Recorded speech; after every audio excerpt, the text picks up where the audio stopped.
the plate. They got him. In the air to deep right. And the tie's been broken. The Kansas City Royals have taken Game 1 of the American League Championship Series. Well, 15 hours ago, that's right, about 15 hours ago, there were long faces here at Camden Yards as the fans left the ballpark after watching the Orioles lose for the first time in this postseason. But their mantra is, we won't stop. And today they look for the equalizer against the Kansas City Royals, who are postseason perfect at 5-0 and lead the series 1-0. Hey everybody, welcome back to the playoffs on TBS. I'm Ernie Johnson, Cal Ripken's here, Ron Darling is here. So Game 1, more of the same for the Kansas City Royals. For the fourth time they play extra innings, for the fourth time they win, they take the lead in this series. What was the major takeaway for both of you from Game 1? Well, the major takeaway for me was it was the Alex Gordon show. He's their all-around best player, really good player, and he showed us many, many facets of his game. Here's a base-clearing double down the right field line. Didn't hit it that good, but it landed in the right spot. And then he just goes and makes this wonderful catch, run-saving catch in left center field. And then to show his toughness, he gets drilled right in the neck, and the very next at-bat, he gets up and hits a go-ahead home run in the 10th inning. I know there's a lot of heroes every night, but he's a hero on most nights. You know, what I took out of the game, whenever you lose an extra inning game, there's going to be some negatives, but there also were a lot of positives for the Baltimore Orioles. Which ones? Well, they were down 5-1, and going against the number one starter for the Royals, James Shields, they came back twice in that game, and then ended up tying the ball game on this lob wedge from De Aza. The most important thing is that they were able to mitigate the running game by throwing out Dyson. They got out of a bases-loaded jam in the 9th inning, and even after the 2 home runs by Kansas City in the 10th, they got the winning run to the plate. So it's a team that has a lot of resiliency, a lot of fight in them. That bodes well for the Orioles, bodes well for this series. The pitching matchup today, Bud Norris had a career year, 15 wins, 8 losses. He'll be opposed by Kansas City's rookie Yordano Ventura. Kid is 23 years old. He's fearless, throws about 150 miles an hour. It's going to be fun to watch. Glad you're with us. First pitch is on the way.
All right, getting set for Game 2 of the American League Championship Series here on TBS. The Orioles at home against the Kansas City Royals. And I think to a man on both sides, can't believe that we got Game 1 of this series in without a delay. The forecast was dire on Friday night. We did have some rain, never a stoppage.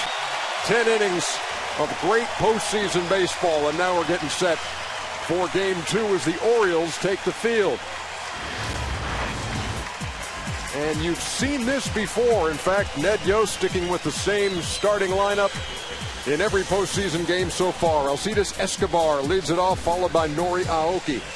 Lorenzo Cain, the center fielder, hits third. Then it's Eric Hosmer hitting cleanup. Billy Butler is the designated hitter. He'll be followed by Alex Gordon. What a night he had in Game 1. Salvador Perez is behind the plate. Omar Infante, the second baseman. And Mike Moustakas, the number 9 hitter who leads Kansas City in postseason home runs with 3. And they will be facing Bud Norris. Here comes Bud, a little late, but he's ready to go. He's on his time. He has been outstanding. 5-0 in his last 5 starts, including the postseason. And he's pitching to Caleb Joseph today. In 17 starts with Joseph behind the plate, he's 11-2. He has been their best starter down the stretch. Pointed out as we came on the air, 15-8. That's a career high in wins and a career best ERA of 3.65, and his first winning record since his rookie season in 2009. Spent several years with the Houston Astros, and as a member of the Baltimore Orioles, he's 19-11. Let's take a look at that Baltimore Oriole defense, Iron Man. Yeah, let me set the defense for you. You got the familiar face, Adam Jones, with the 3 gold gloves out in center field. Markakis and Diaza on their right and left. You got around the infield, you got Flaherty, Hardy, Scope, and Pierce. You got Joseph behind the plate, and you got Bud Norris on the mound. Evelyn Wood would have had a hard time keeping up with those lineups. The umpiring crew today is Marvin Hudson behind the plate, Joe West, the crew chief, at first. Ron Culpa makes the calls at second. Mark Wegner at third. Down the left field line, you got Brian Gorman, and down the right field line is Tim Timmons.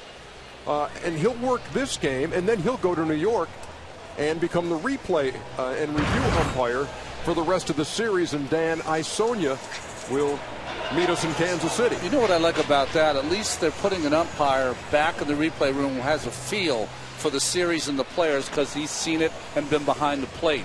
For you folks who don't know Bud Norris, the reason he had such a big year, fastball and slider against the right-handed hitters, but it's been his changeup against the lefties that has made him into a 15-game winner. And this isn't an easy place to pitch in either, and he's pitched really, really well at home. Him and Tillman both have ridiculous ERAs here. Yeah, Norris 8-2 in this ballpark, ERA of 2.44. And for a little more on the Orioles starter, let's check in with Mike Bordick. Mike? Yeah, the Orioles trying to even up this series, and they're turning to their hottest pitcher. 4-0. He's got a 1.09 or 1.90 earned run average in those starts. He has been dominant. He pitched Game 3 of the ALDS, 6 1/3 scoreless, only giving up 2 hits. He's been a monster here at his home park. Has 8 wins. Got a very low earned run average, and he's done it with that power arm. Fastball slider combination. Ron Darling, you're right. That changeup will come up big against the lefties. Alcides Escobar steps in to lead off Game 2. Escobar 1 for 5 last night.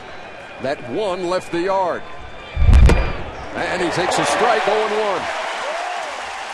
The thing that stands out, too, with the good numbers Norris has, he's given up 20 home runs this year. And you play in this ballpark and think, well, that's a major reason. Only 5 have come here at Camden Yards.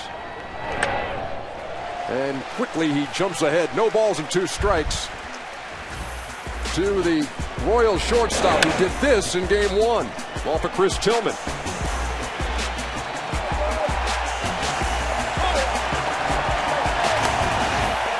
3 home runs hit in that opener, all by the Kansas City Royals, against the team that led baseball in home runs. You know, we see it in Norris just like we saw it in Shields. He is kind of an excitable pitcher, pitches on adrenaline, kind of has that football mentality, and he's come out of the blocks firing. If you can harness that adrenaline and make it work for you, make it give you a little extra on your fastball, then you're good. The problem is when you play a little bit too high, and then all of a sudden what you normally do when you're in your control, all of a sudden you get out of your game. Key is anytime in the postseason for a starting pitcher, somehow, some way, get through that first inning, because that's when that adrenaline is the highest. It was Norris who pitched Game 3 of the division series in the sweep of the Tigers. Right back where it came from, and Norris gloved it for the first out.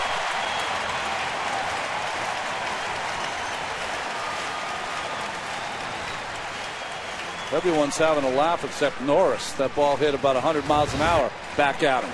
Yeah, I thought he got this right off the end of the bat. Comes back pretty quick, and he catches it. And then maybe for a minute, I think he's going to try to double up the runner on first. Oh, no, there's not a runner on first. No, it was like a hot potato. Let me get rid of this thing.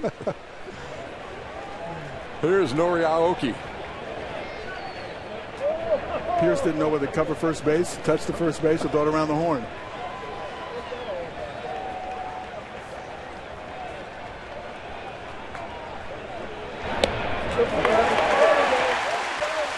Again, we're seeing from Caleb Joseph the multiple signs with no one on base for the Orioles in this game.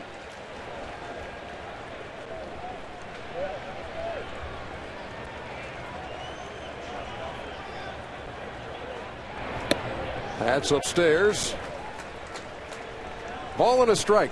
Now, when Norris faced Kansas City May 17th, and that was in Kansas City, he pitched great. 7 1/3. 4 hits, only 1 earned run in that game in the first inning. Aoki was then the leadoff hitter for Kansas City. He singled, stole a base. Billy Butler knocked him in. And Danny Duffy threw a perfect game for 6 2/3 that day. Right away, I've noticed that the outfield depth is much shallower off of Aoki today. Adam Jones would be within the confines of Williamsport in center field. Aoki serves the ball left field, punches the ball a lot of times, and they're going to try to take that away from him. Remember, in last night's game, with 2 strikes, he dropped the ball in front of De Aza. The ball should have been caught. With 2 strikes in the off field, you should come in a few steps, because Aoki is just, as you said, Cal, just going to try to make contact. Now, the only danger is that changeup or an off-speed pitch will speed up the bat and give him a little power. So in this case, it looks like you need to pitch him away, play him away. 2-2 is fouled off. He fights off the fastball, less power with the fastball, more power with the changeup and the breaking ball. They used to say about hitters like Aoki, if the field was round, he'd hit about 650 because he hits line drives into the stands frequently. Bud Norris is sporting some fluorescent orange footwear today. I mean, those things standing out. You could land planes. 2-2. On the ground and into left field. Aoki reaches with 1 out. Got to be so frustrating, Ron, pitching to a guy like that. You know, what I would do, and I think Cal said it, that ball's supposed to be in, it's away, and the ball away, he takes that way. You almost can play him in an opposite shift. You could move Hardy over, you could move the third baseman Flaherty on the line. That's how he's going to go with that pitch with 2 strikes.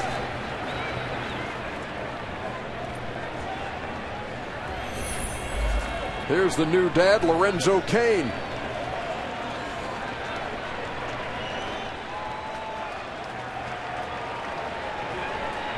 Was in Oklahoma for the birth of his son on Tuesday. Fouls off the first pitch. Lorenzo Cain is the up-and-coming superstar that no one knows about and starting to find out here in the postseason. The good part about him is he hasn't played the game enough to really learn himself. And what you're seeing is better jumps, better angles in center field, learning himself at home plate. he's got a chance to be a really good all-around player. He went 2 for 3 in the opener last night. He bats with Aoki at first. To right. That's going to get down. Aoki around second, heading for third. Kane standing at second with a double, and Aoki holds up at third. 2 runners in scoring position off Bud Norris here in the first.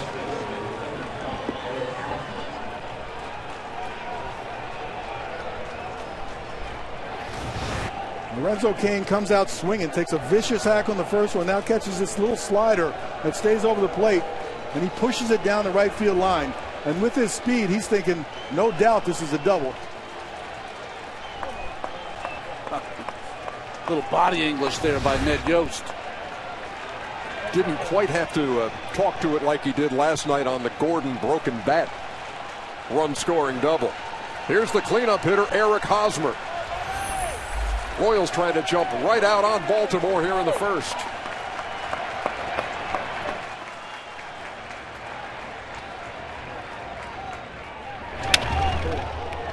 A little blooper behind short. It's going to fall. 1 run is in.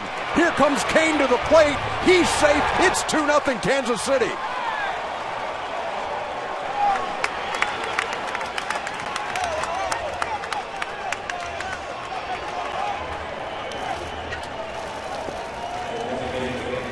Sounded like Hosmer broke his bat. Got enough to get it out of the reach of J.J. Hardy. Yeah, exactly. This is just a broken bat jam job just over Hardy's head. Lorenzo Cain makes a really good read and it's come around third base. I thought Flaherty should have cut that ball off and got the out at second base to minimize this inning, but he couldn't stand it. He wanted to have a chance to throw out Cain at home plate, but right here it's almost impossible. Well, even with the stumble by Cain, he was able to beat that. And Hosmer in last night's game, 0 for 3 with runners in scoring position. He makes up for it in game 2. 2 runs here in the first, and Hosmer at second. Only 1 out for Billy Butler. There we go. There we go.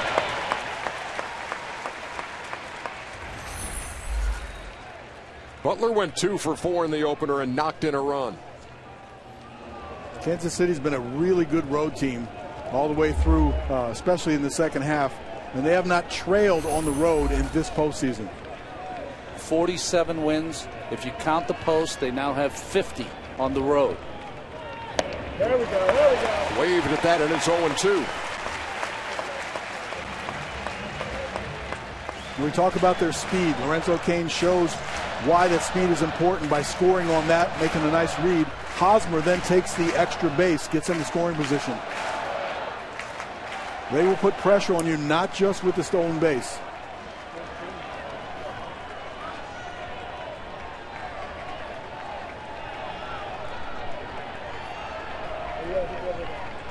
Norris with an 0-2. Butler stays alive, fouled it right back to the screen.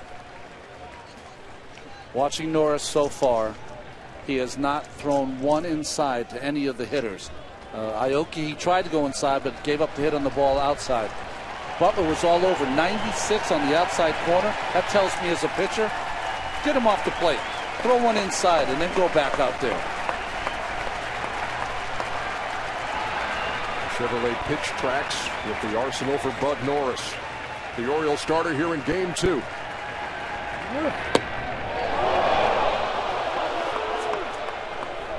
48,000 wanted it. Marvin Hudson said it missed. A ball and 2 strikes. If it missed just by a little.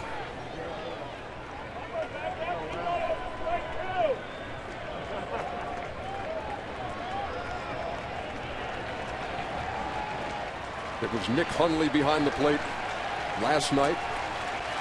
Caleb Joseph draws the duties today, catching Bud Norris. There it is. 2-2. That's a classic pitcher-hitter matchup. And I know you know this, Cal. You can see the numbers with Joseph catching and all the others. When you have a pitcher on the mound who shakes off 3-4 times, it's for a fastball, and usually it's for location. He's thrown everything away, so you knew he had changed it to in. Something you have to stay away from if you're a pitcher. Hosmer with his lead at second. Shot to first. Pierce knocked it down. The flip to Norris for the out. Hosmer advances to third.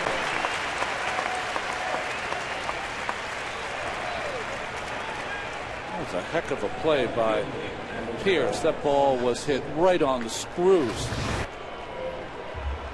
Billy Butler takes it the other way. He sacrifices his body, knowing he's got a little time. Bud Norris makes a nice angle to first base to get him out. There's always watching Butler there running down to first. That colorful language you use when you hit a ball on the screws, that's right out of fielder. Kind of muttering to himself, dirty Mac of French. I mean, I'm telling you, it was a bullet. And Pierce did a good job of keeping it in the infield, and then Norris had to sprint over to first to cover. I personally would not even pitch to Gordon here. I pitch to Perez. One's hot and one's freezing. Gordon 3 for 4 last night. You heard Cal earlier running down his game one. He was in the middle of everything, defensively, offensively. Took that shot in the neck. Yeah, and particularly good with 2 out RBIs. He's got 6 of them. He's come through in the clutch. Again, another reason you might think about pitching around him.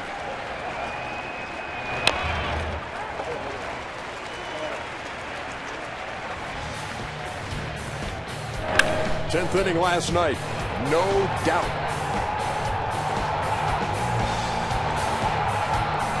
His first home run of the postseason, 8 postseason RBIs to lead the team. He's also swiped 3 bags and made a brilliant catch in left field early in game 1. There's Hosmer with a lead at third.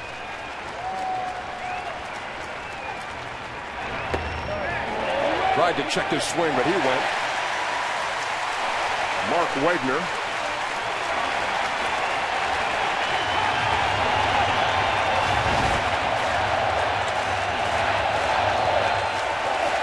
Couldn't hold up on his wrist, and the bat head went out in front of home plate.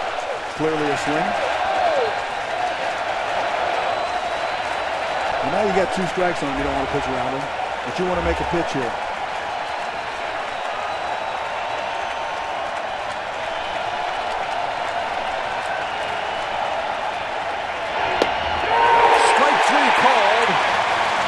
Gordon caught looking. But the Kansas City Royals with a first inning jump start. Aoki and Kane and Hosmer back-to-back-to-back hits. It's 2-0.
that Buck Showalter sends out there. Nick Markakis leads it off. He had 3 hits last night.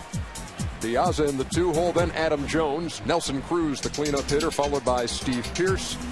J.J. Hardy is the shortstop. Ryan Flaherty had a good night at the plate in the opener. Caleb Joseph is way overdue. And Jonathan Scope is the number 9 hitter against Yordano Ventura. Well, Ventura, we talked about how strong Norris finished in his last 12 starts. A rookie now, he got stronger. 7-2 down the stretch. Markakis 3 for 6 last night, and this will be easy for Gordon and left, 1 down. Steve Physiak has things covered on the Kansas City side, and let's check in for the first time. What you got, Steve? Ernie, this team really turned the corner in 2006 when they hired Dayton Moore as their general manager. He was much more aggressive in Latin America, and he improved the scouting in Venezuela, and they got Salvador Perez, who became a Gold Glove catcher. Then, of course, they went to the Dominican Republic, improved their academy, moved it closer to the capital, closer to the highway, easier access for talented athletes. One of those athletes was Yordano Ventura, and they signed him at the age of 17. He was 5'10", 140 pounds, throwing in the 80s. 2 years later, he added 20 pounds and 10 miles an hour to his fastball. 2 years after that, added 20 more pounds and was throwing 100. In 2014, he has become one of the best rookie starters in Major League Baseball. Yeah, he lives in that triple-digit neighborhood, and it's an easy 101. I'm trying to figure out how many times can he gain 20 pounds. He looks really thin right now. There's a 17-year-old when they signed him out of the Dominican Republic. Just 23. 2 balls and a strike to Diaza. That's a lazy fly ball to center. 2 up and 2 down. You know, Ventura was only the 4th rookie Royals starter to have 30 starts or more. Sounds like a who's who of the Kansas City Royals as you look at his Chevrolet pitch arsenal. Steve Busby, Dennis Leonard, and Rich Gale are the others. Mostly fastballs. Why wouldn't you at 95 plus? The story with Ventura, only made 1 relief appearance all year, and then in the wild card game, and of course this was a subject of much discussion, was his relief appearance when James Shields was lifted and he gave up the 3-run homer to Brandon Moss of the A's. The Royals would come back to win that game, and you wondered what the effect of that would be on this 23-year-old. Well, he goes into the Angels series in the DS and pitches 7 innings, 5 hits, 1 earned run, 95 pitches, not involved in the decision as the Royals would win on the Hosmer homer, but no ill effects from that first taste of postseason baseball. You know, talking to Ned Yost, he said, I don't want to say it's cockiness, but he said this kid has unbelievable confidence in himself and, of course, his stuff. 2 balls and a strike to the Orioles' number 3 hitter, Adam Jones, who was 1 for 5 in the opener. Yeah, on the first pitch, I saw Salvador Perez tell him to calm down a little bit. He overthrew the first pitch to Adam at 99 miles an hour. Under control so far. That 95 and 96 also works. But as the game starts to get going on in important situations, you'll see him light it up at 100. Cal, when you're a guy like Adam Jones, and you're obviously it's you, it's Nelson Cruz, who are the 2 guys, I guess you would say, would carry that offense. And you're 188 in the postseason. You're 3 for 16. When do you press, or are you trying to fight the urge to press? Are you feeling the need to be that guy? Well, I mean, you are that guy. You are the all-star. You do hit home runs. They're relying on you, and you want to be that guy. But you can't fight yourself. You got to play the way you did during the course of the season. He strikes out to end the first, his 5th strikeout of this postseason. We head to the 2nd.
Nelson Cruz, the DH, and the designated microphone wearer on the Baltimore side today. As we move to the second, Salvador Perez leads it off. It's interesting throughout this postseason. We've heard the Kansas City Royals, let's go, let's go. We got the Spanish version from the Orioles, vamos, vamos, from Cruz. Perez just 130 in the postseason. Was 0 for 4 in the opener. Little blooper, and that's going to find grass. Leadoff single for Perez.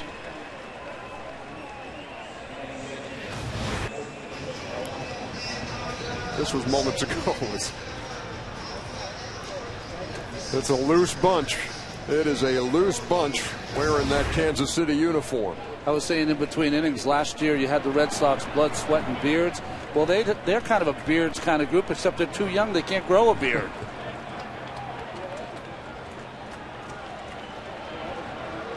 It's kind of the scary part if your other team's watching them. They have gotten more confident, and they're very talented. And when they're playing this confident, they come through.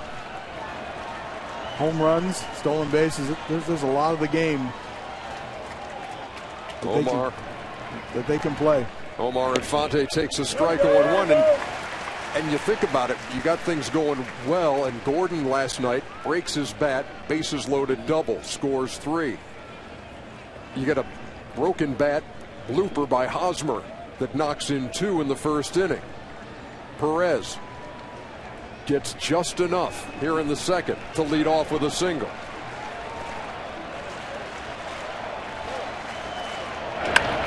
On the ground by Infante. 6-4-3 double play. Hardy, Scope, and Pierce turned it. 2 down. Cal, the Scope, other than Robinson Cano, maybe have the best arm in baseball as a second baseman.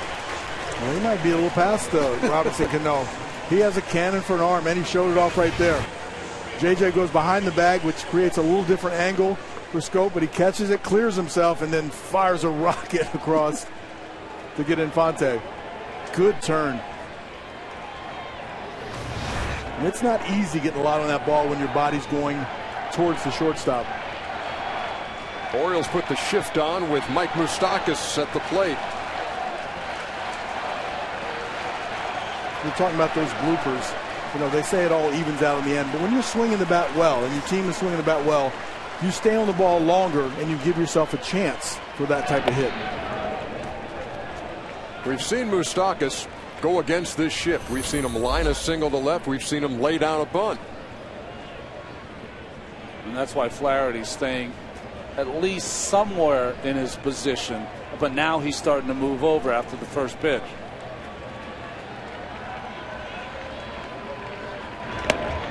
Yeah, Ryan is there to discourage even any thoughts of bunting. Bunting came early in the postseason. The home runs have started to pile up. He's feeling a little different about himself now, especially the 2-0 count. Now you back off on an 0-2 count or a 2-strike count, but also 2-0. You say, okay, you're in a position to get a pitch to drive here. If you want to try to bunt it now, go ahead. The 2-0. 3 balls and no strikes. Moustakas only hit .212 in the regular season. 15 home runs, 54 runs batted in. Here in the postseason, 5 out of 19. Gone deep 3 times to lead the team and has knocked in 4 runs. The Royals have always known he has that power potential. It's nice to get hot in the playoffs. Takes a strike, 3-1. And the key to last night, not only did Gordon hit the bomb, but the Royals tack on. And it's so important to add those runs so the Orioles, because they put something together in the bottom half of the 10th. But the Moustakas shot put it out of reach.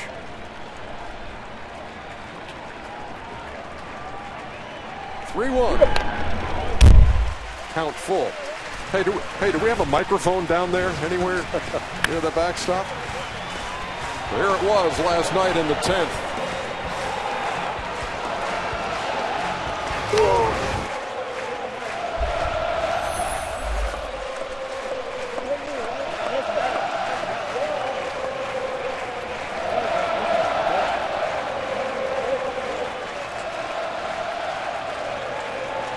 3-2 from Norris.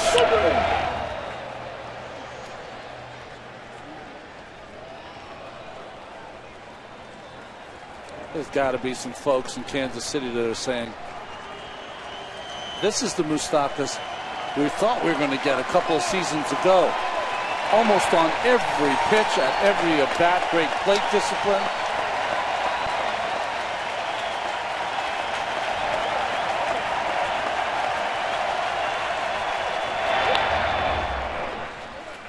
A little late on those last two.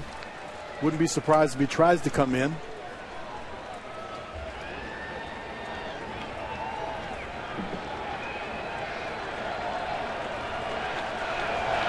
We talked about the couple of weeks in AAA to work things out for Moustakas. Went down, did his work in Omaha.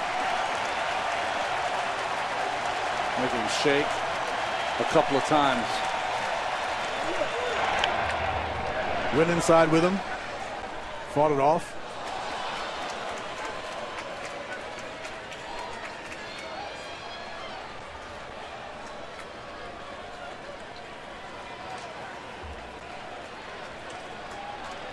Well, you don't know the result of this at bat, of course, but this is what the Kansas City Royals do. They just work you, and they cut down on their stroke to not strike out. Or try not to. Chapman must have hit him on the foot there at the plate. Kind of hopped out of the box. Well, after 3 foul balls, he said, okay, I'm going to change the pitch. Came inside with a breaking ball. And again, that's a risk when you're not getting the bat head back to the fastball. If you hang the breaking ball, that just becomes a mediocre fastball down the plate. Made a good pitch with it. Got it down and in. I'm sure he'll probably go back to the fastball now.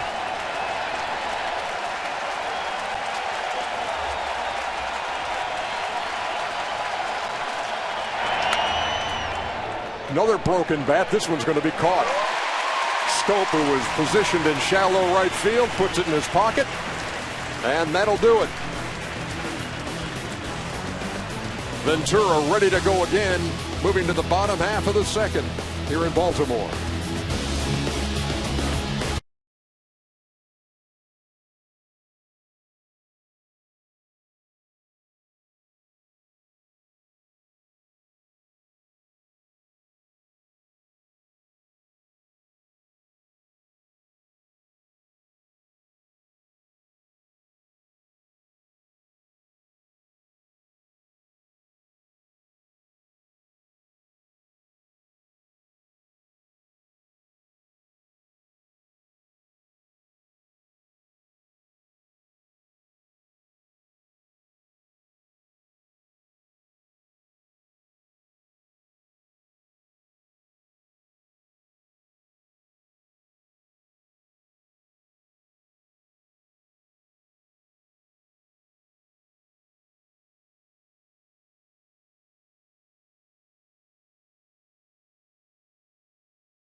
Cardinals at 8 Eastern, and then tune in to Fox Sports 1 tomorrow night at 8 to catch Game 2 of the NLCS. Don't miss the action. Bottom half of the second inning, and Nelson Cruz leads it off against Yordano Ventura.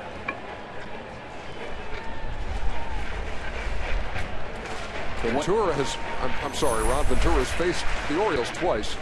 Just wanted to make the point, and we beat him with an 8-inning effort, 5-0 in April, and then in May in Kansas City. The only damage done was a 2-run shot by the guy at the plate, Nelson Cruz. Rookies this year against the Orioles, rookie starting pitchers were 5-17 with a 5.10 ERA. But one of those wins, one of those 5 wins, was by Ventura, like you just said.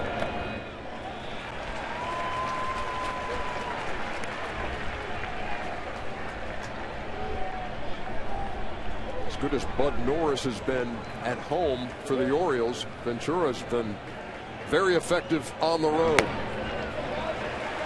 8-3, ERA of 3.18, 6-7 at home. Dave Island, the Kansas City pitching coach, looking on as Ventura fooled him. Well, that's 92 miles an hour, but it has the look of a changeup right here, and I would guess it is a hard changeup. It is, because he's changing up a fastball that would be 98 or 100 miles an hour, so it's down about 6 or 7 miles an hour. You can see every pitch that Ventura gets out of his mode. His mechanics are a little off. He was a little underneath that pitch. You can see Perez always has a sign that say, hey, relax, get on top, just throw the ball down. Cruz draws a leadoff walk here in the second. And let's check in with Matt Weiner. Hey, Ernie, you know, there was a moment here last night when the Royals failed to score after loading the bases in the 9th inning, when for the first time, and we've been watching this team every game of their postseason run so far, for the first time they looked, if not worried, maybe a little stunned. They have ridden an improbable wave to 5 straight wins so far. 3 times already they've hit go-ahead home runs in extra innings. The first time in Major League history that's happened. Of course, 4 postseason extra inning wins already. First time that's ever happened as well. And this is a group that has, for the most part, not been through this before. I spoke to Eric Hosmer today and asked him, how aware are you of the improbability of what is happening right now? And they said, someday we'll look back on all the craziness, but right now we're just trying to play. Running inside on Steve Pearce. Matt, I know you're on top of everything, and I know you're a proud University of Missouri grad. I went to Georgia, and I've been working up here on my scorebook. I didn't catch a score of the Georgia-Missouri game today. Did you? No, you know, I'm so focused on the action playing out before me and trying to gather stories for the broadcast. I had completely forgotten they were even playing today. I got you. They get the force at second after Ventura kind of bobbled. Georgia 34, Missouri nothing. 1 out, and Pearce at first.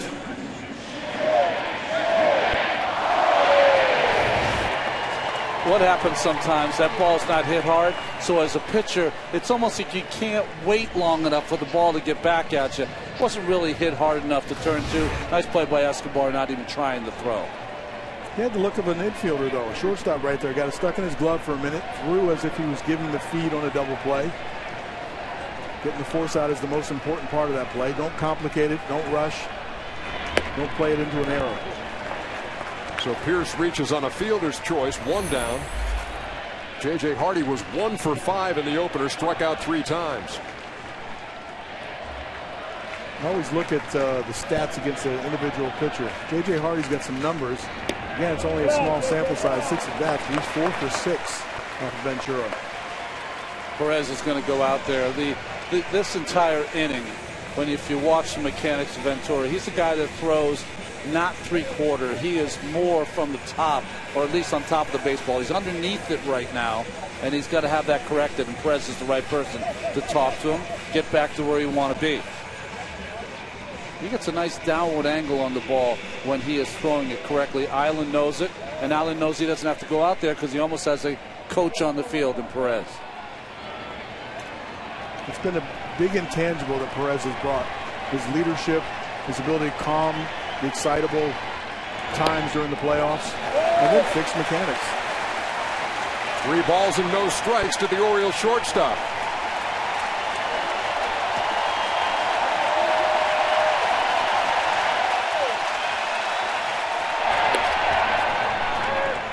Hardest part for a young pitcher in playoffs. First inning, your adrenaline is so high. You go out for the second inning, it's like all the air has come out of the balloon for some reason, and you have to rebuild some of that energy. There's a walk to Hardy. Second walk of the inning. Runners at first and second. Dave Eiland makes his way to the mound.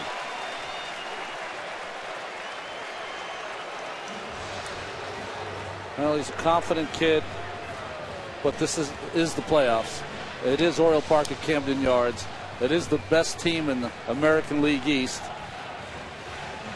So you could have a calm, cool demeanor, but inside your stomach and heart are grumbling and stumbling. And he did issue 69 walks in the regular season, most on the pitching staff. His high was 6. This is Ryan Flaherty in game 1. He likes to go after that first pitch. And he sparked the Oriole comeback. They were down 5-1, would eventually tie it. But the Royals, with that extra inning magic they've had in this postseason, took the opener. Flaherty takes 1-0. Well, Ventura has had some periods of control problem, but it looks like to me he's aiming the ball a little bit. You know, his mechanics are off, and maybe they've gone a little too far. There's a fine line by saying, okay, let's stay within yourself. Don't try to throw 120, but stay within yourself. But when you get into trouble, you got to lean back on your fastball. Tapped foul up toward first, and that's Wayne Kirby, the Orioles' first base coach. And maybe in between innings, the first and second, Eiland, with Escobar as the translator, really saw it in the first inning that he was a little off his mark.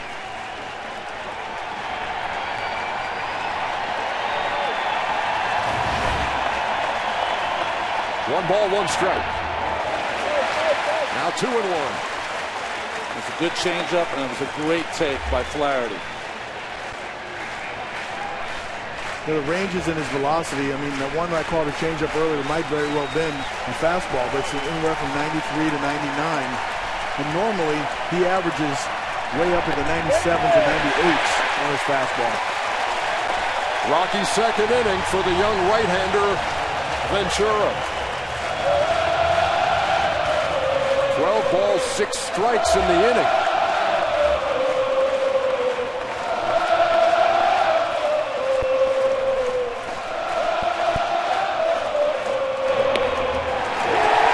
They are loaded here in the second. Mike Bordick, what you got? Well, I want to talk about this Orioles offense. It has been a powerhouse offense, but there are many times this season where the bottom third of the order gets overlooked. When there is a let-up, they've been able to take advantage of it. Jonathan Schoop, 16 home runs. Flaherty having a great postseason, picked up 3 hits last night, a big walk there. And Caleb Joseph, the man at the plate right now, even though he's been in a slump, has power potential. 5 home runs in 5 straight games for the Orioles this season. If I were the catcher Perez, I'd go out to Ventura and say, pitch from the windup. You were throwing a little better from the windup. You struggled from the stretch. Joseph is 0 for his last 33.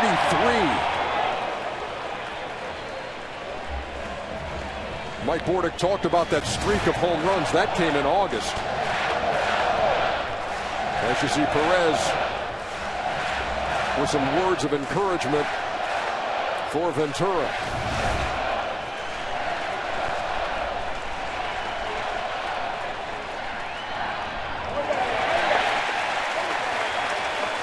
One ball, one strike. On September 10th, Caleb Joseph went 3 for 5 against the Red Sox in Boston. Hasn't had a hit since. 0 for 30 to finish the regular season, 0 for 3 in the division series against Detroit. And he bats in a huge spot here with the Orioles down 2-0 in the second. In the air to center field. Kane makes the play. Runners tag. The Orioles are on the board. And they're at first and third. Steve Pearce scores the first Baltimore run. Hardy moves to third.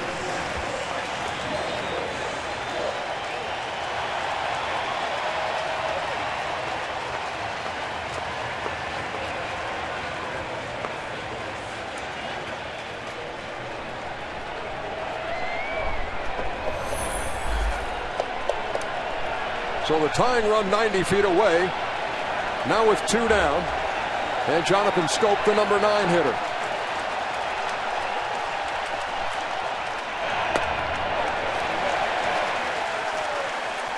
Scope went 0 for 3 in the opener.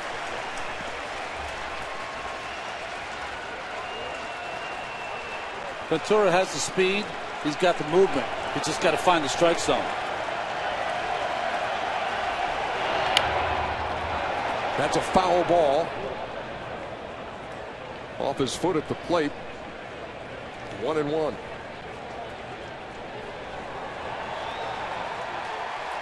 Again, the Chevy pitch tracks. It kind of reminds me a little bit. Zach Britton has a good fastball and moved a lot. He couldn't find the strike zone last night either, missing down. When you do have that sort of movement on your pitch. Misses with the 1-1, falls behind again. Well, Baltimore this postseason, they're 2-out risk. With runners in scoring position, they're hitting .471. So they've got huge hits for Buck Showalter. He's responsible for a lot of them. Base hit here would tie things up.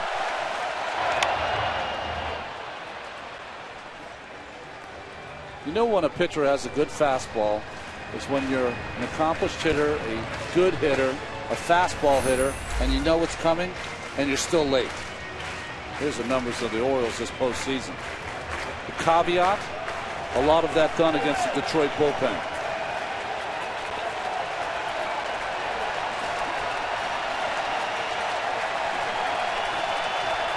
Two balls, 2 strikes, 2 outs, 2 on. To center field. Kane covers so much ground. He put a charge into one, but Kane hauled it in at the track. Orioles on the board. It's 2-1.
And expert opinions from the biggest names in sports. Check out Behind the Mic, powered by Ford, on BleacherReport.com/Behind the Mic. We head to the top half of the third. Buck Showalter saw his Orioles cut that deficit in half with a run in the bottom of the second. Now Bud Norris goes back to work against the top of the Kansas City order. That's a high ERA after your team has gotten you a run or two. Escobar lined right back to Norris his first time, and he takes low and away 1-0. Now, if that shutdown stat, if you're still behind in the game and you're kind of getting back in it, does that still count? You come out just because you got to run? I think it's more important in some ways, because your team has scored. You have to throw up not only one, maybe a couple of shutdown innings to let your team get back in the game. If you score a run and you feel good about yourself, hey, we close the gap, and they come out and score two more, boy, that's even worse. Yeah, but the logic to me is that that you get a lead and the team gives you a lead. Then what do you do with that lead in the next inning? Yeah, I think if the score is 10-1, there's no such thing as a shutdown inning. 1 ball and 2 strikes to the Kansas City leadoff hitter. And that wasn't always the case this year. Escobar hitting the 2-hole a lot. Aoki was the leadoff hitter, but in September, about midway through the month, Ned Yost made a switch there, and the offense clicked for Kansas City. And that's been the way he's filled out the lineup card since then. Reaches out and taps it to first, and Steve Pearce takes it on his own, 1 down. Sometimes you can't explain why a shift in the batting order works. But both those guys, Escobar and Aoki, got really red hot.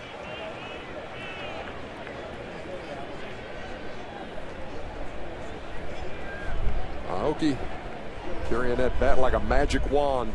He can move that ball around, and singled his first time.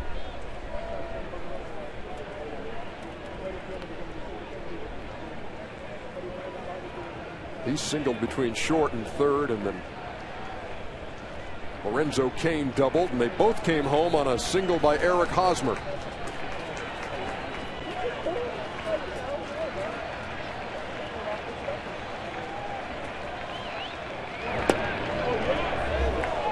So far, the home plate umpire, Marvin Hudson. Now, he hasn't had a lot to work with because Ventura's been all over the place. But you can see it's a very strict, I call it conservative strike zone. It's going to have to be within that pitch tracks we have to be called a strike. Isn't that the way it's supposed to be? Not for pitchers. Not for pitchers. For hitters. You got a plate there that is so wide, 17 inches wide. If the ball touches the plate, it's in between the knees and the letters, that's a strike. So I'll take all the pitches that touch that pitch tracks then. They don't call those either. But I know what you're talking about. 2-0. All the way, 2 balls and a strike. I guess if they think the strike zone should be bigger, then make home plate bigger. Make it 19 inches if you want. If Cal Ripken were commissioner. That's a reference, though. The plate's a reference. It's got to go over the plate. That's right.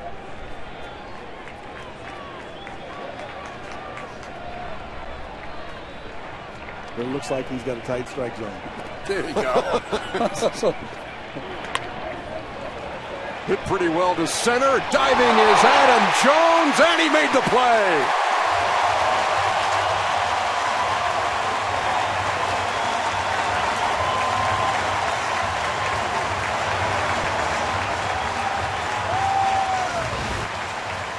Adam Jones can flat out play. We know he can throw. We know he can jump over the fence. But look at this play right here. A little snow cone at the end. Stretches full out for it and holds on to it. What a play. Putting a blue star in the scorebook for that one. Ned Yost may want to have a look at it. Ball was kind of moving around in the glove, but I don't think he ever lost it. No, I think he made the play. And, you know, we saw in last night's game, Nick Hundley made a fantastic play. 2 good plays, even though there wasn't an out on the cane ball last night by Jones. Here, that play. Adam Jones really one of the few guys on that Baltimore lineup that can match the athleticism of the Kansas City Royals. You've seen Lorenzo Cain make a couple of those type catches. Adam Jones is saying I could do it too. Here is Kane. Norris looking for a 1-2-3 third.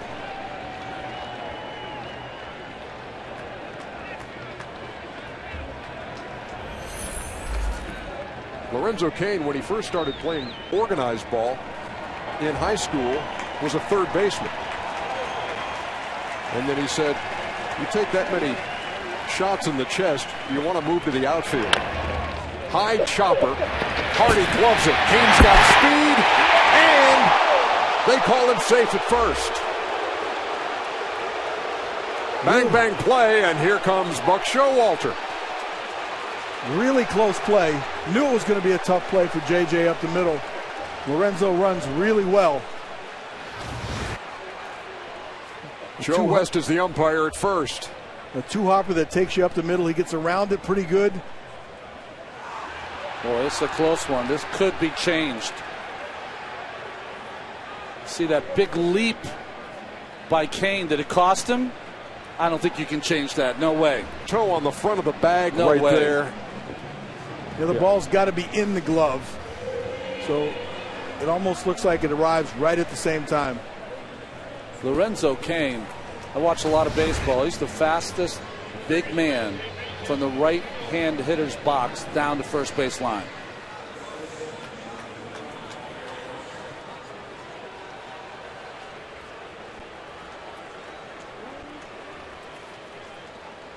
There's nothing more that JJ could have done on that play.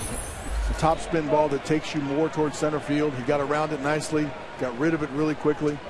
Lorenzo just beat it. So Cain's 2 for 2.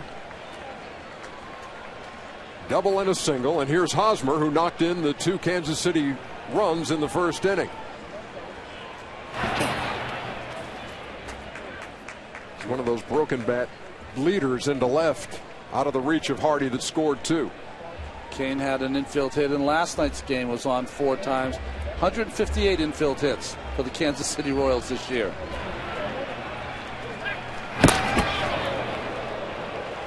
When they start hitting the home runs, they have a very diverse offense. Can manufacture runs, can go first or third, can score on difficult balls from second base. And the infield hit is a weapon. To me, almost watching game 1, it seemed like they were waiting for Hosmer to hit an extra base hit. Their game has been go early and go often in stealing bases.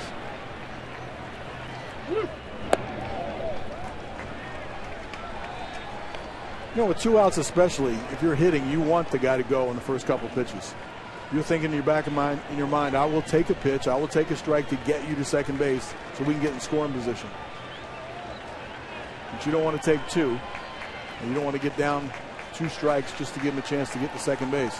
Cain was 28 for 33 in the regular season.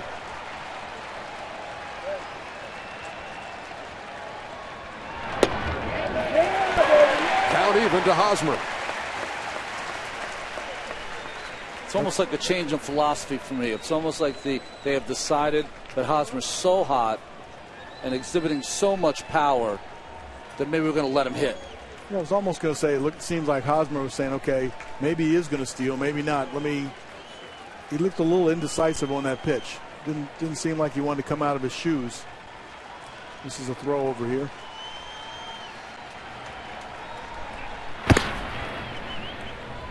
Not a big lead by Cain, who can go back in standing up.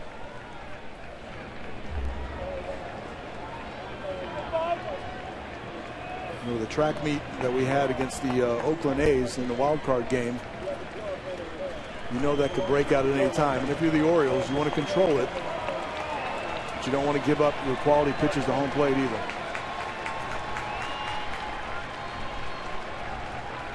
Time called by home plate umpire Marvin Hudson. And that's a sign. You know, that's a tactic that you'll give a sign that says, okay, come in a set position and hold it.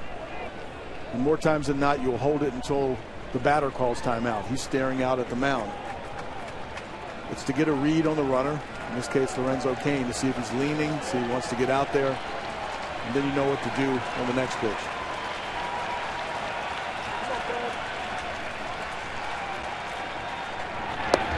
Huge cut by Hosmer, came up empty. Ball and 2 strikes. Yeah, we had a quick peek of Lorenzo, and it didn't look like he had any inkling that he was going to steal that. A shorter lead. Wasn't antsy, wasn't leaning.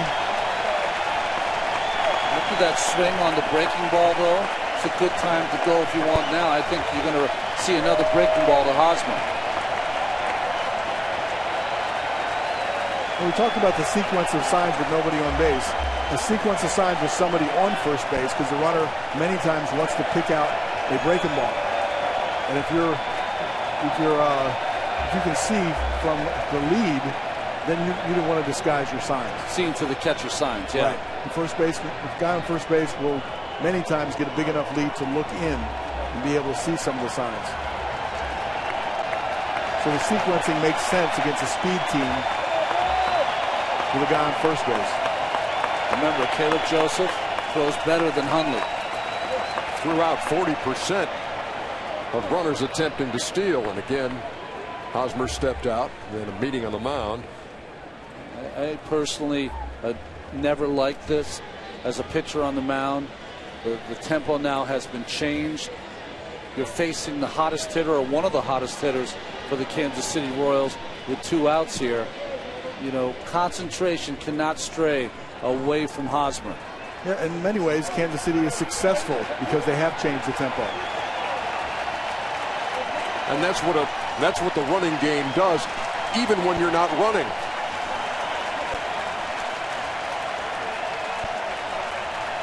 The 1-2.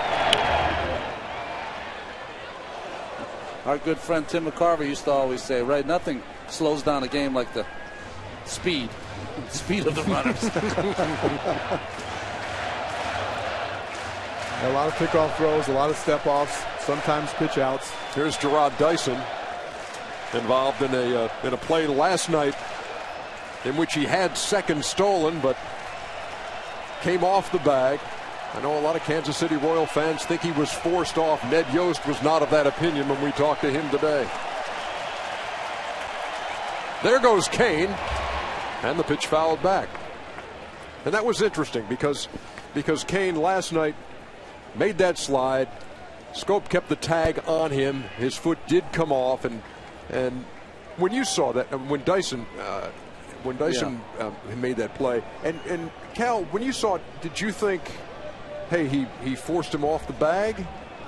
I think he directed his foot a little off the bag. I mean, you can put a hard tag and you keep the tag on him, and you're not supposed to be able to lift him up and push him off the bag.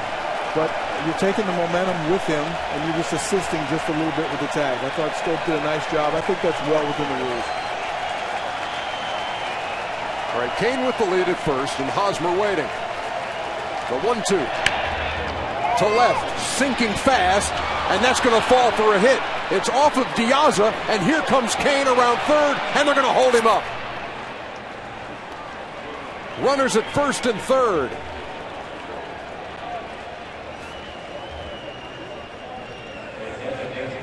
Fortunate play there by Diaza, who was trying a very aggressive play, trying to make a big catch, and luckily he blocked this ball, Cal.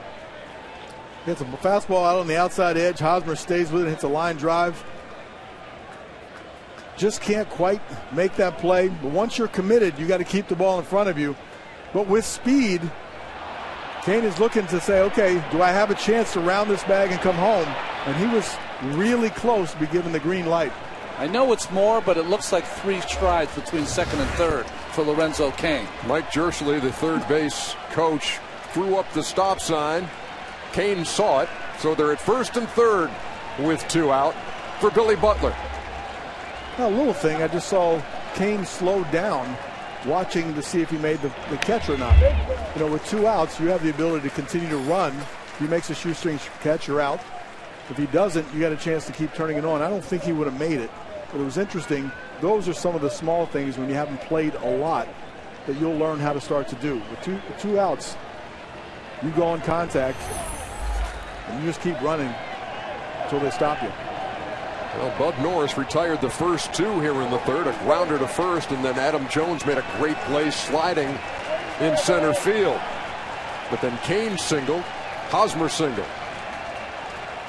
Butler at the plate with runners at first and third, and takes inside 1-1. So he breaks right away, and then he kind of breaks it down a little bit, and then he reads the ball, and then now he turns it on. And you're right, Ronnie. He's taking like 3 or 4 strides to get to third. He's running really fast, and it doesn't look like he is. But there's no real reason to read. If he catches the ball, then you shut it down. I think Buck right there, they always have someone who's watching the monitor. He wanted to know where that pitch was. Looked like a good one from Bud Norris. Butler's been really good with runners in scoring position in this postseason. And he goes to right field. That's a base hit, and it's going to score a run. Hosmer is at third. They will hold him there as Butler is sliding into second with a double. 2-out run batted in by Billy Butler, and it's 3-1.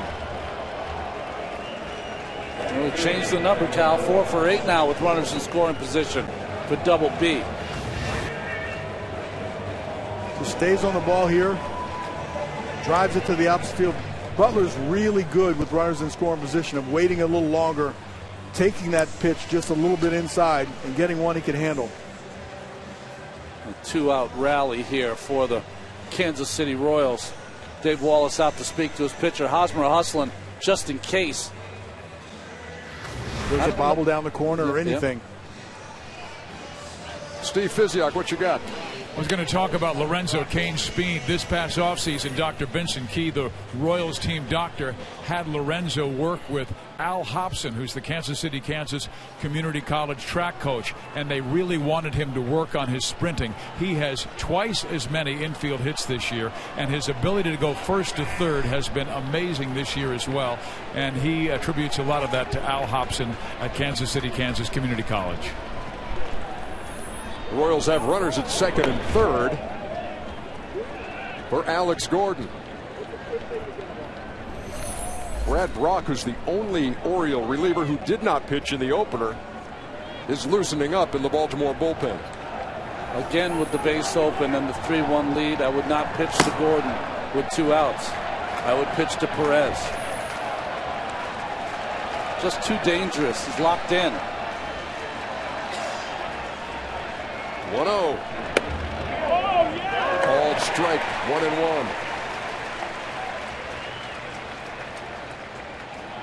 I don't know whether it's the confidence, the youth, good coffee, white egg omelet, but they have outscored the opposition in the post 16-6 now in the first 3 innings of the Kansas City Royals. They've been getting off the quick starts. Gordon ranked number 5 in the American League, hitting with runners in scoring position this year. And he knocked in 4 runs in the opener.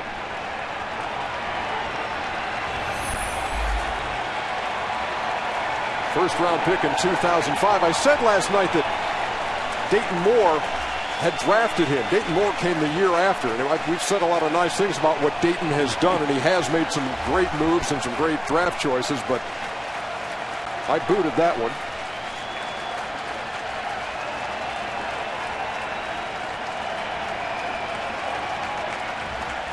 Gordon waiting on a 1-2 and stays alive.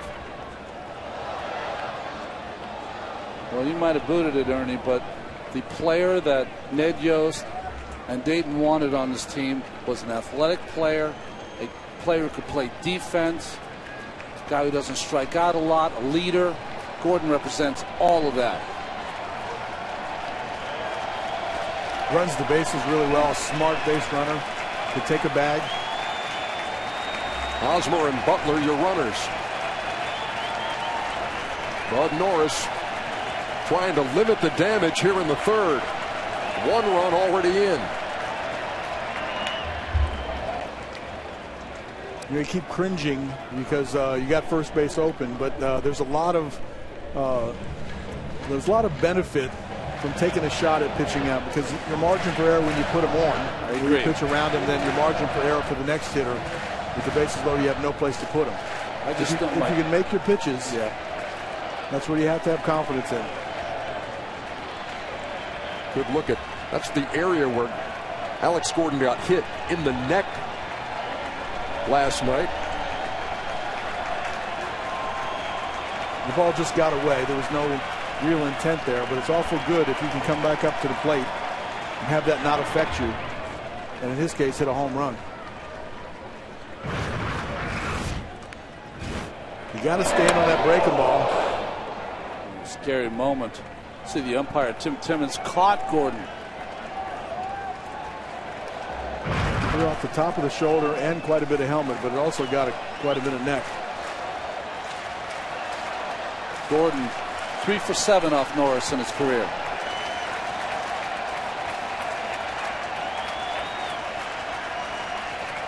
Gordon took a called third strike his first time. And now he'll get a payoff pitch with 2 on and 2 out.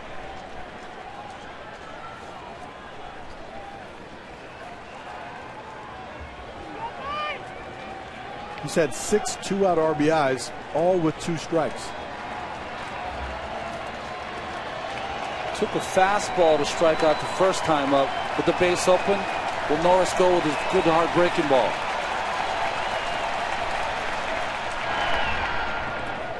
Didn't mean to and fouled it off, and we'll do it again at 3 balls and 2 strikes. Good call on the breaking ball, the good hard breaking ball. Did you see the sign? I did not see the sign. No, I was just thinking what I would have done. Joseph now is out. I've run out of numbers. What do you want to do, bud?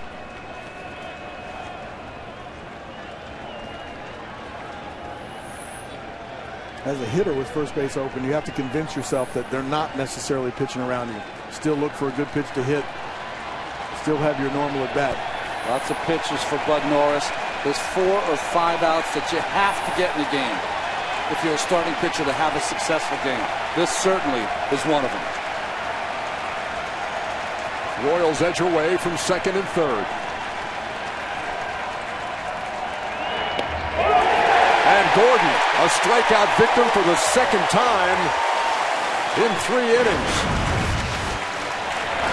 But Billy Butler comes up big with 2 out.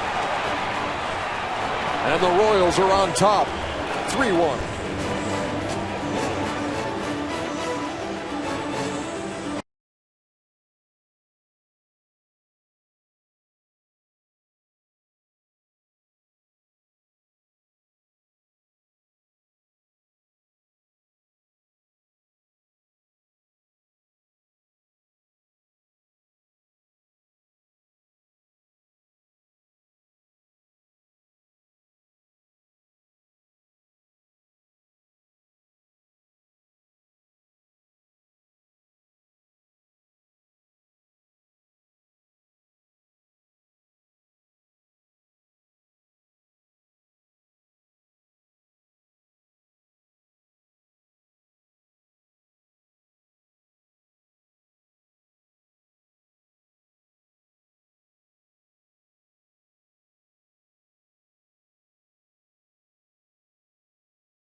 he reached so much from there. He is kind of like, That's a pretty good description by Nelly Cruz of what he saw from Lorenzo Cain as he beat out the infield hit. You know, you see this. John Brinkus on ESPN does the sports science, and they broke down Lorenzo Cain the other day. Talked about his 8-foot strides, and he can reach 20 miles an hour. Talked about the way he breaks on a ball in the outfield, can reach 15 miles an hour in 1.5 seconds, and liken that to Richard Sherman of the Seahawks on his closing speed. And you saw when he beat out that infield hit that Hardy tried to throw him out. Man, he has got some strides. I don't know about that. That was more Usain Bolt than Richard Sherman. Well, they say you're supposed to run all the way through the bag, as if the finish line might be 5 or 6 feet behind the line. And he stretched it out there, whether it was 8 feet. I think that last ride might have been 10. Nick Markakis, top of the Baltimore order, leading it off here in the last of the third. Markakis flying out to left his first time. It was a 1-2-3 first for Ventura. And then he struggled with his control in the second. Tapped to short. Escobar. One down. Where will you be the next time history is made? Be there for all the action in 2015. Go to MLB.com/season tickets to reserve your seat today. I thought you were going to say, where are you going to be the next time the Royals play an extra inning game? It's been amazing to watch in this run. After waiting 29 years to get back in the postseason, and 4 of the 5 games going to extra innings, and they've won them all. 12 innings, 11 innings twice, and 10 innings in the opener of this series. You know, there's a real impetus, guys, on the starting pitchers today to try to go as deep as they can. The bullpen was so depleted in last night's ball game. James Shields only went 5 innings. Ventura's showing a nice arsenal of some secondary pitches. That was a really good breaking ball. That was a good pitch. That was a strike. I think that fooled the umpire. That's how good it was. And he's also thrown a couple really good changeups. On the ground, pass first, fair ball. That's into the corner and right. Piazza's got great speed, and he pulls into second with a 1-out double.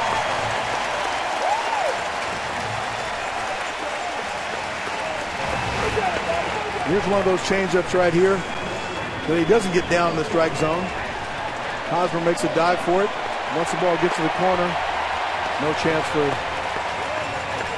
him at second base. Best part of that play was Joe West dancing with the stars, getting out of the way of that baseball.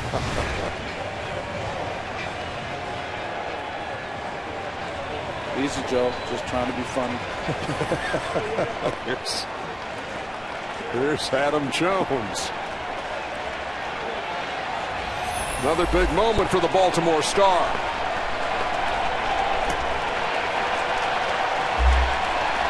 Struck out his first time. Got a runner for him out there, and he takes high and tight. 1-0. We talked about his first at bat. You know what happens. Pitchers get amped and their fastball gets up in the strike zone. They throw harder and they don't have the same control. A hitter getting amped, you get out a little bit too fast, your swing becomes a little long. So you want to make sure you get a good pitch to hit. Stay within yourself.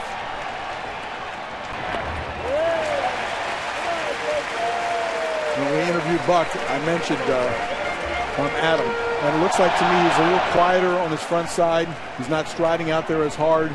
He's seeing the pitches and letting it come to him. So he's not expanding the strike zone. He looks more hitterish than he did last time he played the postseason. There's 48,000 people waiting for him to break out. And he just crushed this to left field, and he just broke out.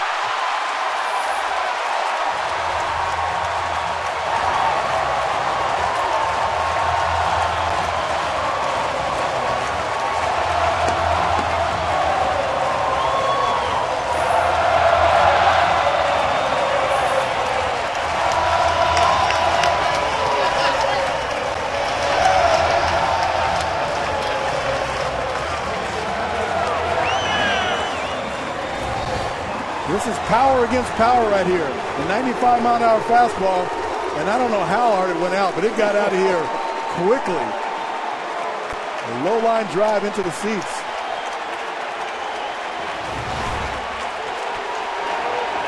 Right back where we started, all tied up. Here's Nelson Cruz.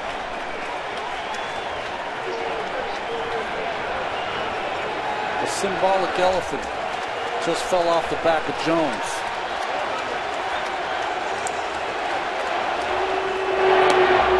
Does that mean some of the pressure has been reduced? Yeah.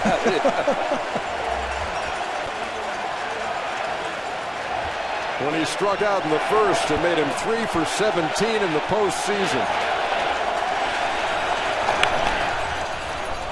A little nubber behind the pitcher's mound. I've seen a couple of those in this series, and that's in the glove of Infante for the second out. This thing was smoked. And I've given up around 250 home runs in my career. I don't know if I've ever heard one that sound. I mean, kayak out of here. John Russell had a watch. Was he timing how fast he got out of the ballpark?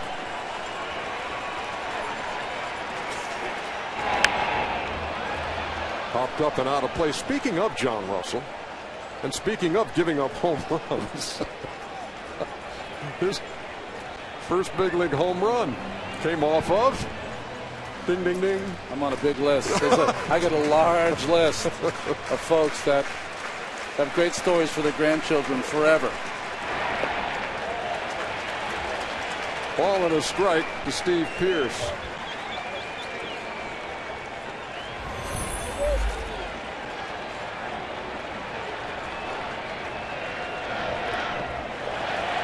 They threw the wickets and all the way back to the screen. 2-1. I can't get over Perez's attitude. He's just having fun playing in the playoffs, isn't he? Ball comes off the back wall, kind of moves the umpire out of the way, picks the ball up.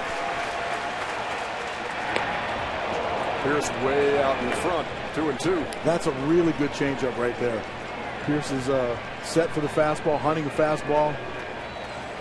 Changeup comes in at 83, totally fools him. And he blew him away at 98. But the Baltimore Orioles get the long ball from Adam Jones. The team that led baseball in home runs hits its first of this series, and it ties the game.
Carpenter. See what he's done in the NLDS. Here in 2014, hit .375. Cardinals dispatching the Los Angeles Dodgers. And we'll open things up with the San Francisco Giants tonight. Salvador Perez just picked on the first pitch he saw and hit it foul a mile. Now, by that definition of a shutdown inning, this is an important inning. There you guys go again. The continuing shutdown innings discussion with Bud Norris. There's always a meaning behind the stat. If you are behind 5-0 and you inch your way back in, 2-1, then you're supposed to try to get yourself team back in the game. But if your team ties the game up, this is an important inning. So your shutdown more based on momentum. You've got the momentum in your dugout now. Keep it there. That's how I would interpret it. But from a pitcher's perspective, Ron, every inning's a shutdown inning for you. Yeah, that's right. That's right. You don't have a lot of shutdown innings, you're shut down. Shut down to AAA. No balls and 2 strikes.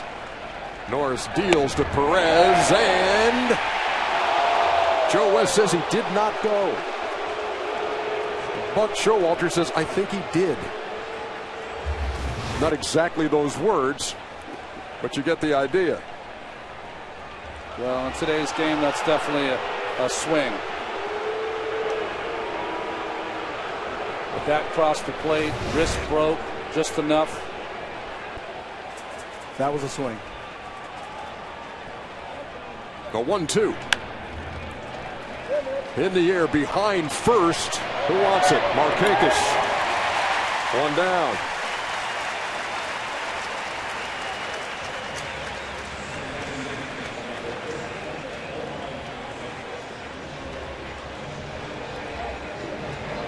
Not only does Bud Norris need a shutdown inning, but more importantly, he needs an inning of a few pitches, less than 10 pitches, so he can get deeper in this game. His pitch count is high.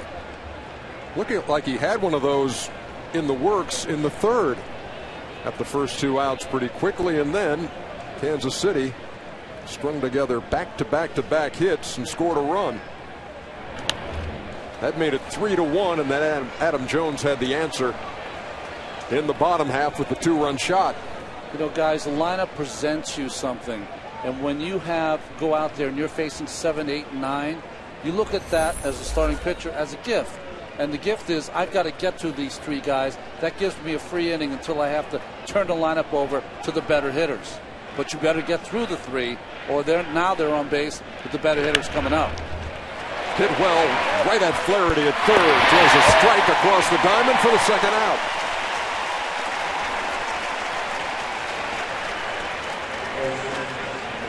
Infante with a couple good swings. Fouled a fastball straight back and then hit that breaking ball right at Flaherty. Although Moustakas is not your average 9th place hitter in the postseason. 3 postseason home runs, has knocked in 4 runs. He went deep last night in the decisive 10th inning. Big insurance 2-run homer.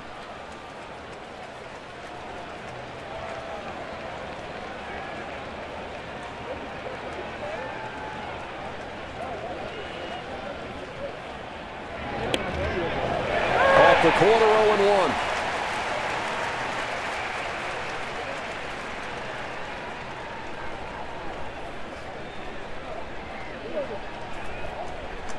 Kansas City, best road mark was 47-34, and here in the postseason, played 3 games on the road, extra innings in each of those, extra inning home runs in each of those, winning twice in Anaheim and once here in Baltimore.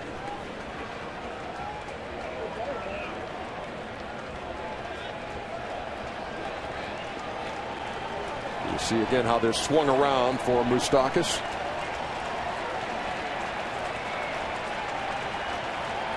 His first time, he hopped to Scope, who's playing in shallow right. When you look at Scope, he's playing deep enough. You just look over your shoulder and see Markakis. Looks like you have 2 right fielders.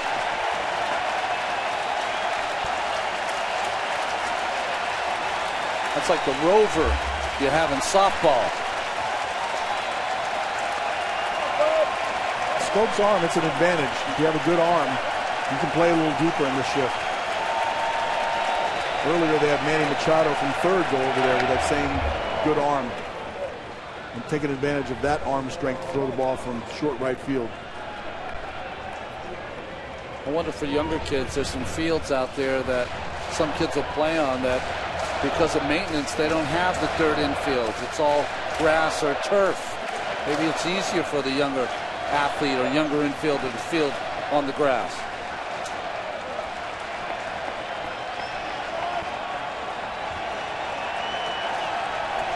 Norris looking for a 1-2-3 inning. And not yet. It's a pretty good pitch. Now, when you said you wanted the pitch tracks right on the edge, that's what you were talking about? When it turns green, that means go. Pretty good pitch right there. Yeah, close pitch.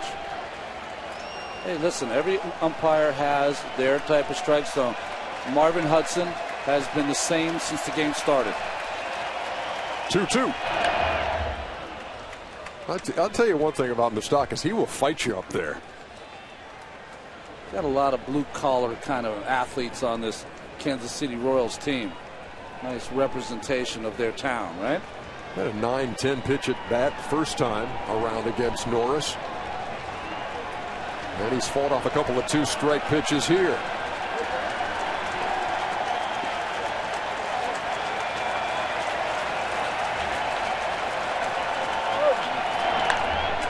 To right field. Look at Mike Moustakas. The Moose is loose again. 2-strike home run that breaks the tie. The number 9 hitter in the Kansas City order has 4 round trippers.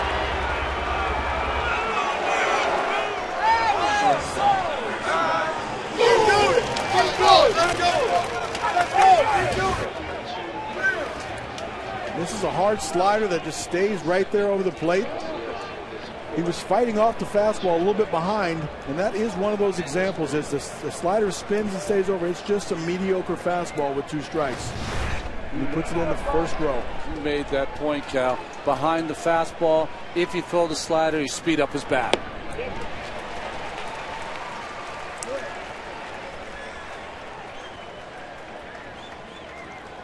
I mean, this is just amazing what Moustakas has done. It's not like he exhibited any power down the stretch.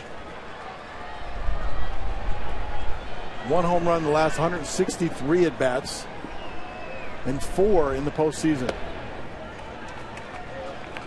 One thing we have seen in the course of the division series and here in the ALCS, Kansas City playing from out in front.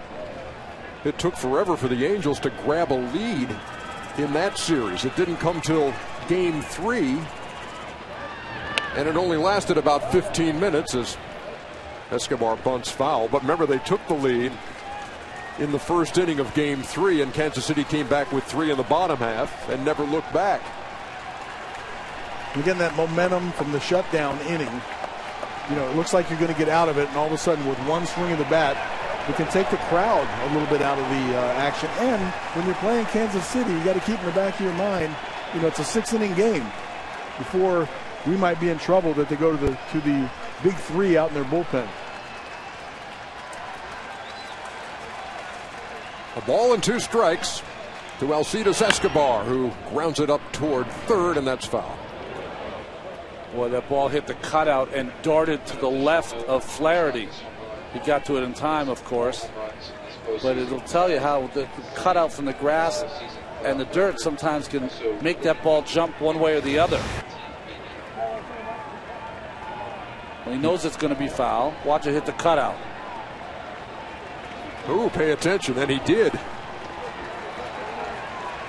That ball comes back before third base, or it hits the base. That's a fair ball.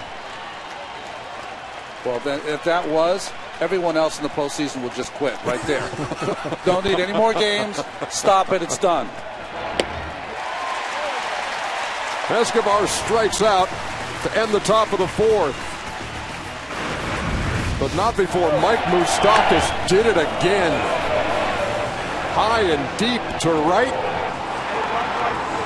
And they're hanging their heads.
This copyrighted telecast is presented by authority of the Office of the Commissioner of Baseball and may not be reproduced or retransmitted in any form, and the accounts and descriptions of this game may not be disseminated without express written consent.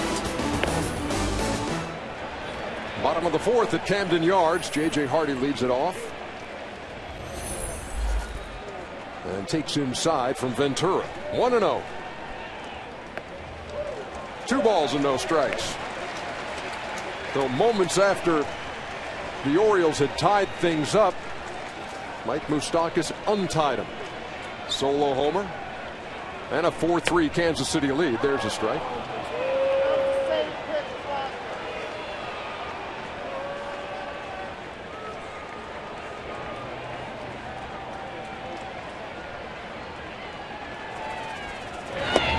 Hardy walked his first time and takes a strike and didn't think much of that. Well, I think the problem for Hardy is that, hey, listen, you just gave him the high strike.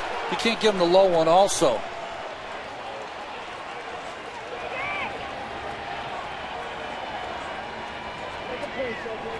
Two-two.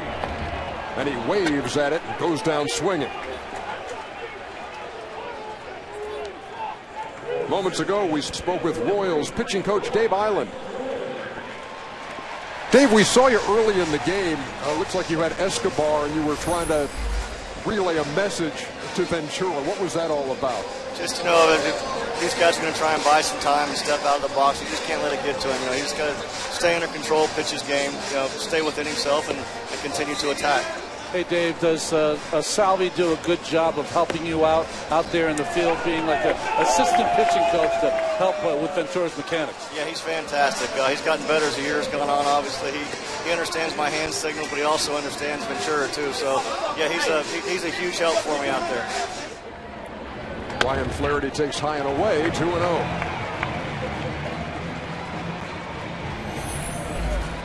No man is an island. John Donne. John was Donne. the English author, poet. Obviously never met the Royals pitching coach. Matt Weiner, what you got? Well, you know, Ernie, since the Royals have been mowing down everybody so far and remain unbeaten in the postseason, they haven't really had to mind the depth of their rotation so far. They've always started 3 pitchers in the playoffs, with Ventura making his second start today. Only Jason Vargas has started a single game, and James Shields 3 games so far. Presumably, barring extensive postponements due to weather, which is a possibility in Kansas City, that's going to change in Game 3 with Jeremy Guthrie scheduled to make the Game 3 start. Guthrie hasn't pitched since September 26th. That was the day the Royals clinched a spot in the postseason, and he'll be making his very first postseason appearance. All right, thank you, Matt. Jason Vargas, who started the ALDS. See, there's a pecking order in the bench and the bullpen. Since you're a starting pitcher, you don't even get a slot. You got to have your own chair. Popped up in the infield.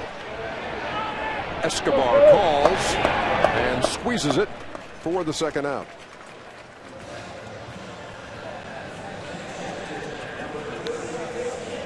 Ventura got the Orioles in order in the first. Trying to do it again here in the fourth.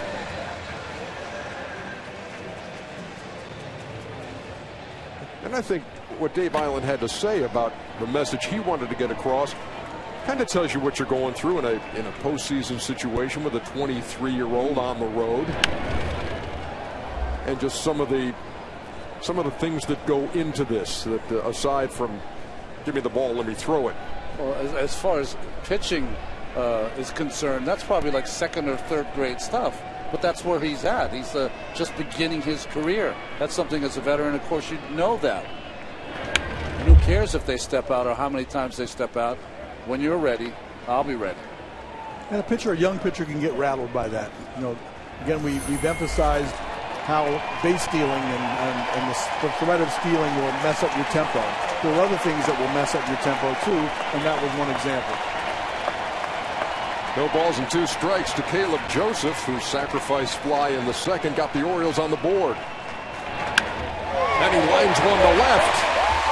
Base hit.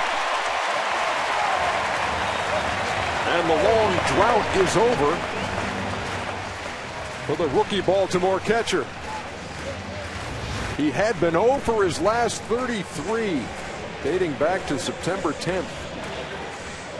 He got 2 good at bats though. Sacrifice fly to center, and then falling behind in the count right there, and ripping a single to left.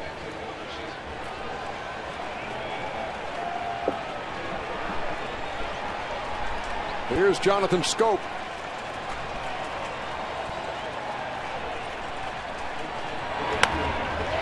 Hit pretty well, and Infante did a great job, handled that in-between hop and threw him out. That does it for Baltimore in the fourth. 1-run game here at Camden Yards.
Moving to the top half of the fifth in Game 2 of the American League Championship Series here on TBS.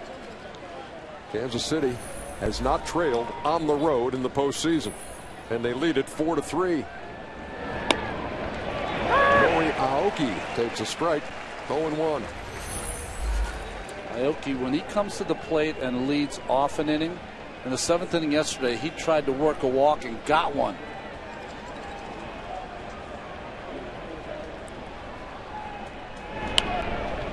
Aoki singled in the first and scored a run, and he lined one to center field in the third that Adam Jones made a great catch on.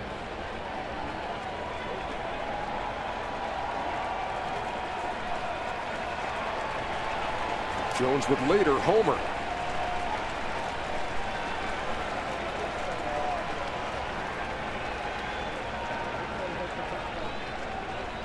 The 0-2 pitch from Bud Norris. Tried to paint, missed, 1-2. It's like our friends at the Hilton, right outside the ballpark, are again out there on the balcony on an overcast day, kind of a cool day but dry, and taking in the action here in Game 2 of the ALCS. Down even, 2 balls and 2 strikes.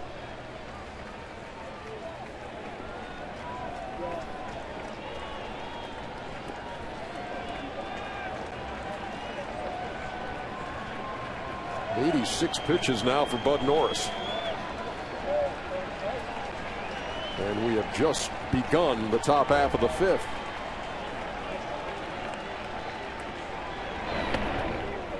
Danced out of the way, and it's 3-2. Well, this is what Aoki did so well while he was a Milwaukee Brewer, star in Japan, an amazing player, and I thought a big trade for the Royals this winter. They needed a leadoff hitter. They brought him over. He did his job, but now here, as you mentioned before, Cal, in September it's turned around. He's become a great second-place hitter.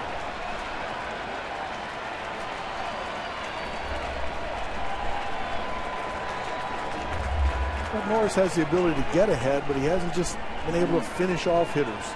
Just missing outside the strike zone, in and out.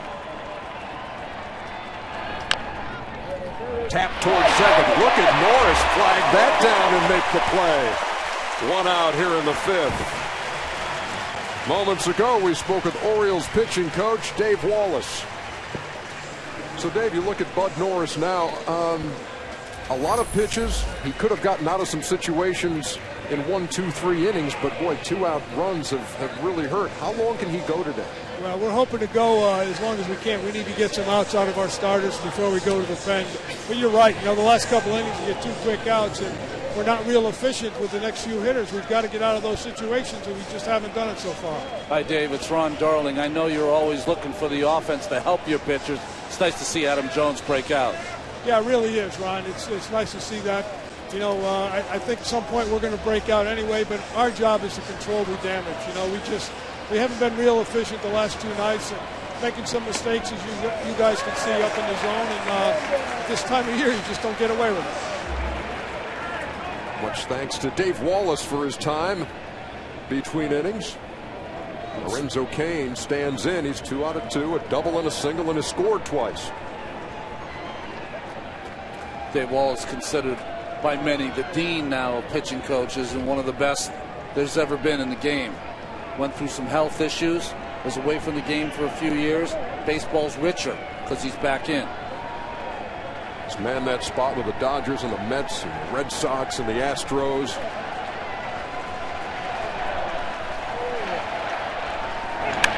Line drive over Hardy into left, base hit. Lorenzo Cain is 3 for 3. What's on your mind, Mike Bordick?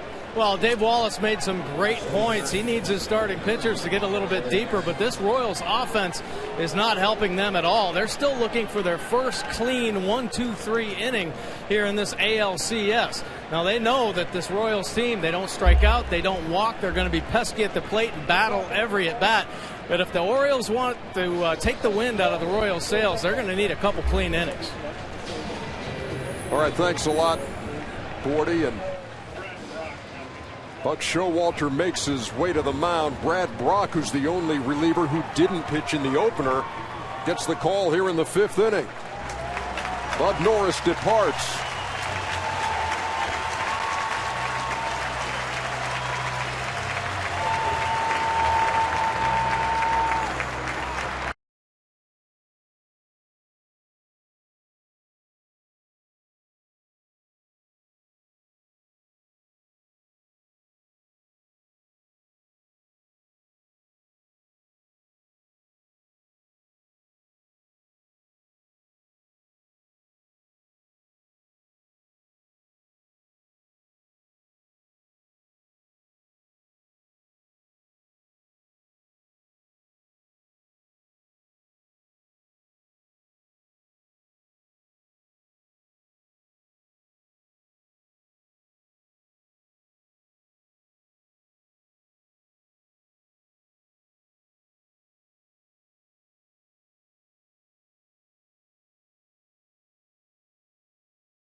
Trying to put into perspective all these extra inning games played by the Kansas City Royals in this postseason run. Boy, 4 extra inning wins. Go-ahead home runs in the extra innings. They have not trailed on the road in the postseason yet. Undefeated. We can fill up that whole category. For more records and milestones, go to BleacherReport.com. Here's a line on Bud Norris to this point. He departs with Lorenzo Cain at first. His responsibility. And here is Brad Brock. Well, the hard-throwing right-hander. You see the games he appeared in this season. Good luck charm with that 7-1 record coming out of that bullpen. He's got a good fastball, sometimes with cutting action. Also has a changeup that he'll use against the left-handed hitter. And he will face Eric Hosmer with Cain at first.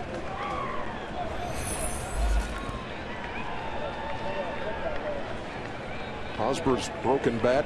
Bloop single in the first, scored the first 2 runs. And there's a strike. It looked like they were going to pitch out, and he threw a strike. Well, he didn't. In fact, what happened, because the catcher Joseph got up to make the throw, he took the strike away from the pitcher. The home plate umpire Marvin Hudson did not call it a strike.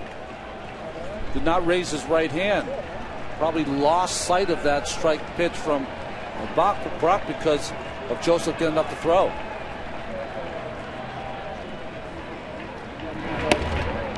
Ran it in and missed. 2 balls and no strikes. Let's take a look at that first pitch. I mean, it splits the heart. Well, maybe not splits the heart, but on that pitch track, it's on the corner, but it could have been a strike.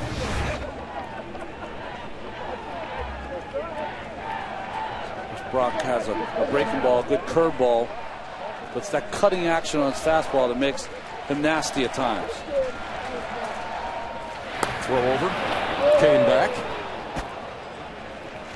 It was closer than you think because the throw kind of went right into the armpit of Cain, the arm of where Pierce made the tag. It's a little wide to throw. And it puts him right on Lorenzo Cain. Hosmer 2 out of 2.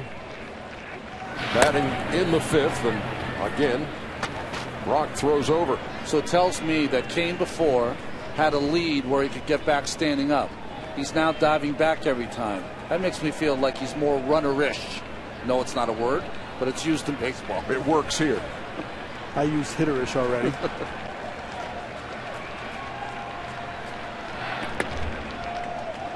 3-0.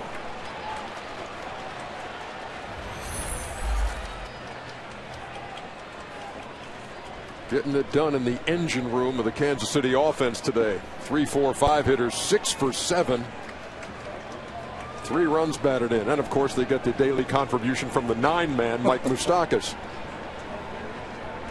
There goes Kane. Here comes the throw. And he's got it stolen easily. Ball bounces away. So Kane is in scoring position. Now, very unusual stealing on a 3-0 pitch. But many times the pitcher will not pay much attention to you on that 3-0 pitch, just assuming you're not going to risk it. Robbie Alomar, old teammate of mine, loved to steal on 3-0 for that reason. Kane's so fast that he was able to look in while he was stealing second base. 3 balls, 1 strike to Hosmer. Ball 4, first and second. Again, Buck has to deal with a young reliever coming out. Nerves. Can he throw strikes?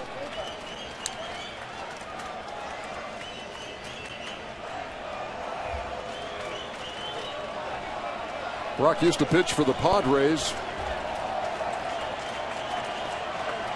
He was traded to Baltimore. He's a big New Jersey kid who married a country music singer and songwriter, Janae Cherry. He's just about into his line. He went ahead and threw it, but time had been called. It was the catcher that requested time by the umpire, so no one to blame but your battery mate.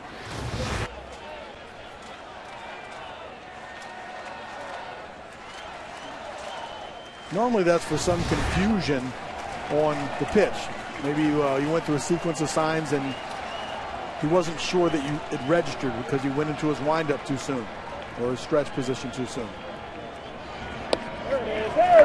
Billy Butler takes a strike, 0-1. Well, they've not been on the same page. He pitched out and Brock threw a strike with Hosmer at the plate. Yeah, I'm not so sure that was a pitch out. I mean, it could have been a reaction from a bluff. And the footwork is really quick from Joseph. He just got in a good throwing position and blocked out the pitch. Butler fouled it back, and he's behind 0-2. Well, you always have the threat with Kane, Escobar, and others that could be a double steal. So what does Hosmer do? He gets in a sprinter stance at first base just in case he wants to be the back end of a double steal. I understand the logic, but that puts you at risk on a back pickoff. Because you have to be in a position to go both directions. Butler knocked in the third Royal run in the third. And he stays alive.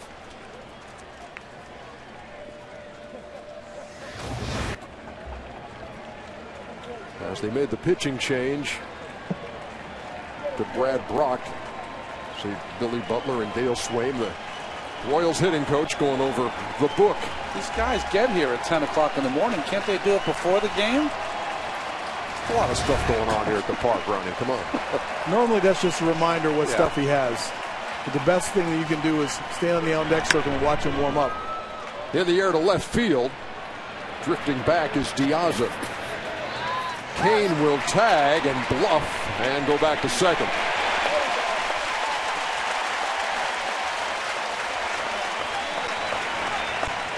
Butler just missed that pitch, by the way.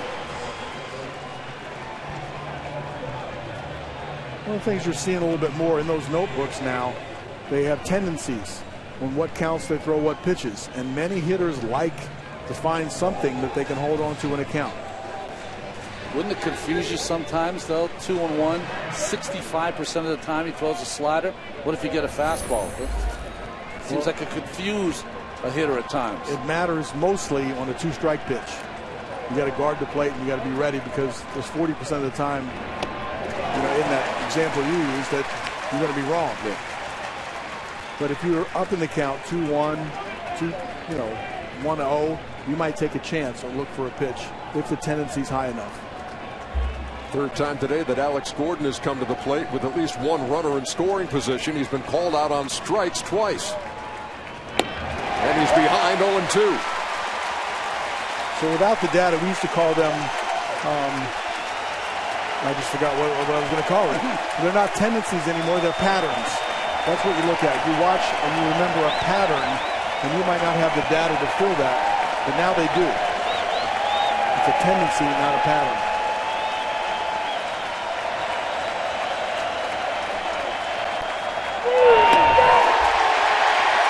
Got him swinging.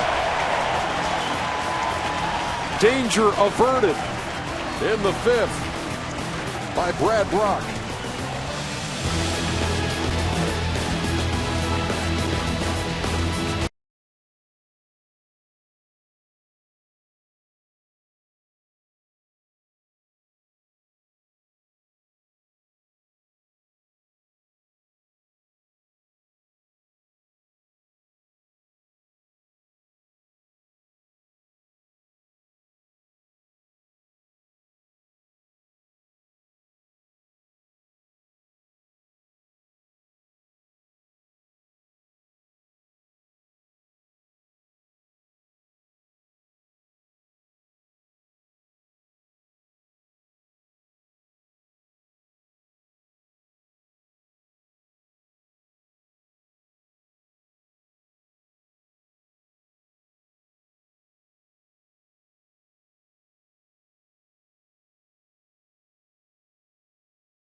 Nelson Cruz due up 4th this inning as the top of the order comes to the plate for Baltimore against Yordano Ventura. Bottom half of the 5th. You described that low line drive that Adam Jones hit, and Cruz confirmed it. He was saying, get up, as if it didn't have enough height to get over the fence. Well, then he's the only one in the ballpark that didn't think that was out of the ball. I mean, right off the bat. The thing was still rising when it hit the seats.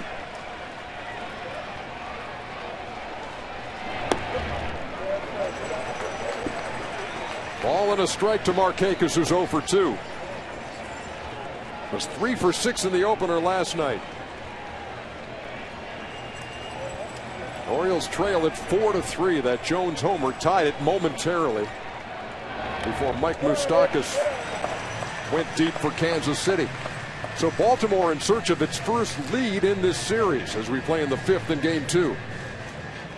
To me, when I watch Ventura, the one mistake he's made, he's never established his fastball. He's got a good changeup, he's got a good breaking ball, but he's never established on the corner his fastball. He's lucky he throws 95 plus, so even when he throws it down the middle, he can sometimes get away with it. But establish that pitch first, then you use your secondary pitches. But I've seen him shaking Perez off a lot, so he has his own way of pitching today. During the season, he averaged 97 miles an hour for that fastball. So for every 100, 101 mile an hour fastball, then he threw maybe a 95 or a 94. Today, we're seeing him down a little bit lower, 93 to the 98 range.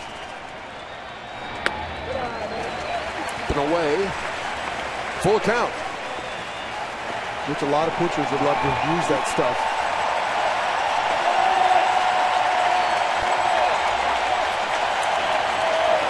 The 23-year-old has thrown 75 pitches, and this is a big one here in the bottom of the fifth. A 3-2 pitch to the leadoff hitter, Markakis.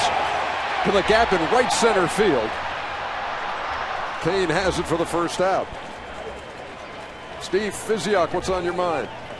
Ernie, even though Ventura led the team with 69 walks this year, he had very few innings as wild as that second tonight.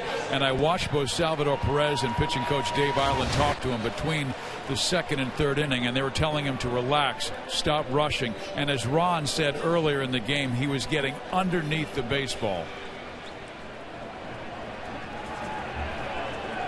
All right, thank you, Steve. One down here in the fifth for Alejandro Diaza. Ernie, I want to apologize because when you make the call of the balls in the gap against the outfield of Kansas City, I always have a little chuckle because I don't know if there is a gap. Very few hit grass out there, that's for sure.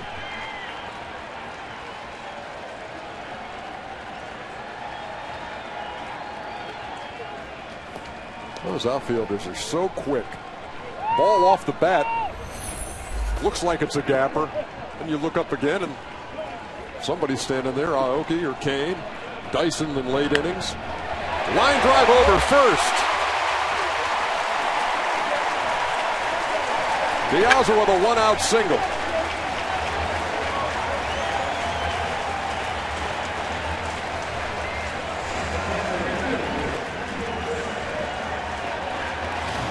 We saw Dave Ireland on the phone. I see him shaking things up out there in the Kansas City bullpen. Diaza swinging the bat really well. Lines the ball into right field.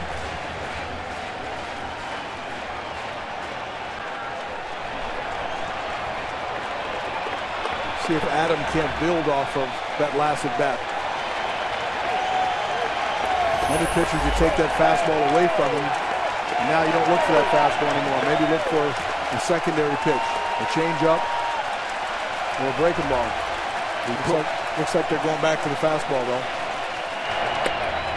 He put one into the seats and left in the third. And tied the game at 3.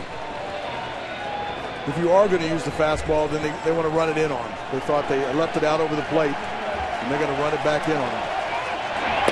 And there's the changeup. Here it was. Bottom 3. 4-iron into the 12th row. And many hitters will just hit off the fastball. Few hitters will go up there and say, okay, I hit his fastball. Let me look for something else. Jason Frazier is warming for Kansas City as we play in the 5th.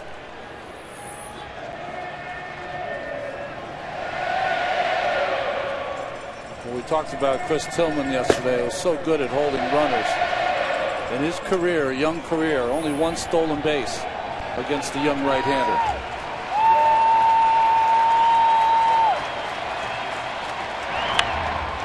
In the air to right. Aoki on the run. It's going to fall in for a hit. Runners are going to be at first and third with one out.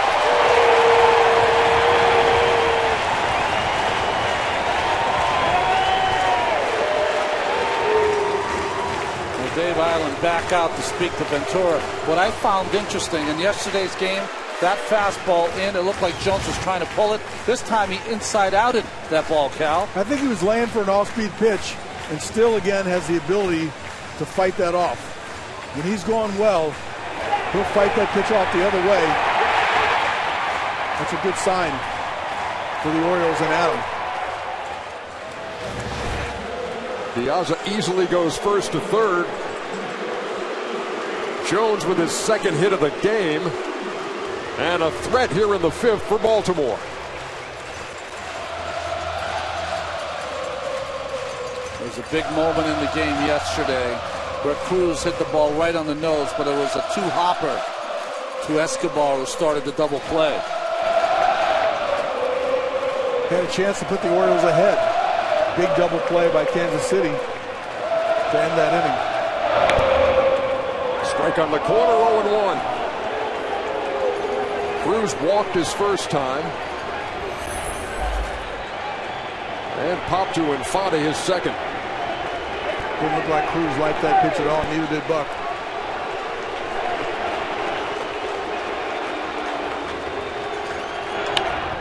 On the ground, Escobar with the backhand. There's one. The throw to first. Safe. Tying run scores.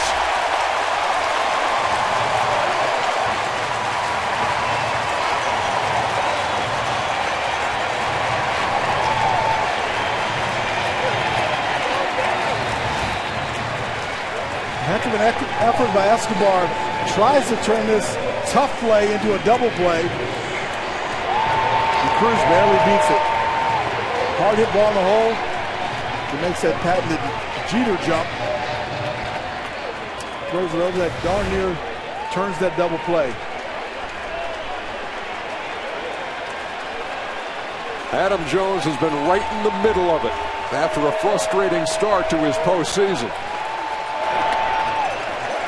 Here's Steve Pearce. So we're tied once again. 4 apiece. 2 outs in the bottom of the fifth and a runner at first.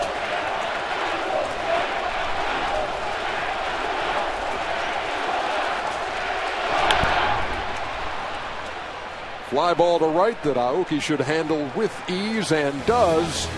And that does it for the Orioles in the fifth. But they tie things up, and we head to the sixth, 4-4.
He might be featured in Game 4 of the World Series.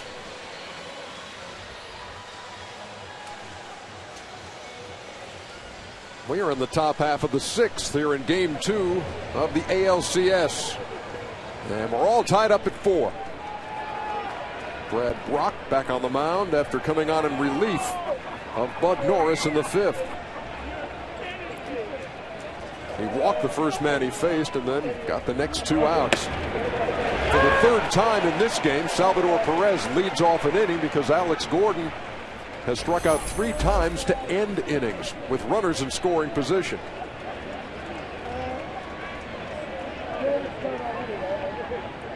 Perez singled his first time and was wiped out in a double play. Brad Brock really has a chance to be a hero here for the Orioles. If he can get some length for Buck Showalter, because the starter Norris wasn't able to go long, that would be huge. But every time the Orioles score, it seems like Kansas City has an answer.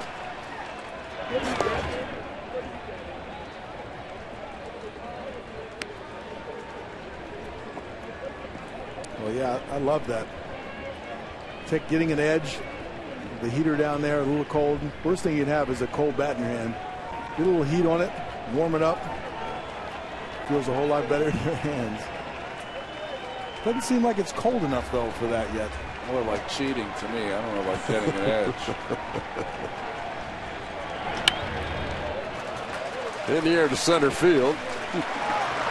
It'd be cheating if the pitcher grabbed the pine tar part of your bat and used it out there in the mound. If this goes 7, I may have to step in between you two. That's all right.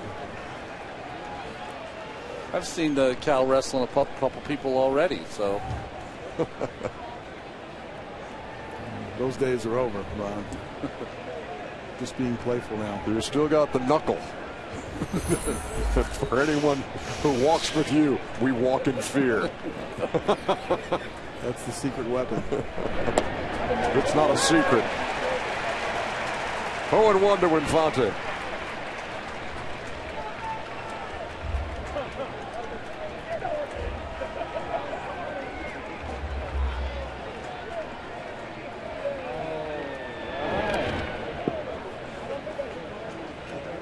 One ball, 1 strike.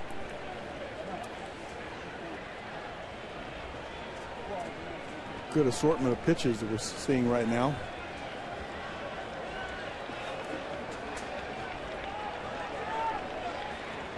Brad Brock on the left, Caleb Joseph on your right. Another fly ball, shallow center. And Jones again, quickly and easily, 2 up, 2 down. And Mike Moustakas steps to the plate, and this is what he did in the top half of the 4th. Never has a man been so unhappy to catch a ball.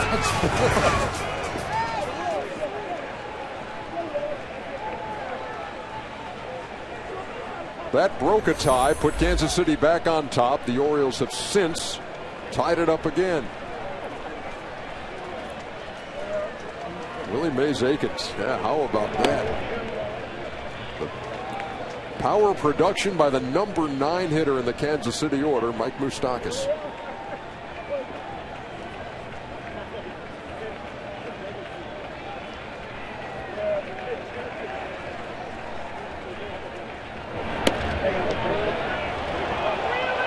Tried to sneak in the back door, but couldn't.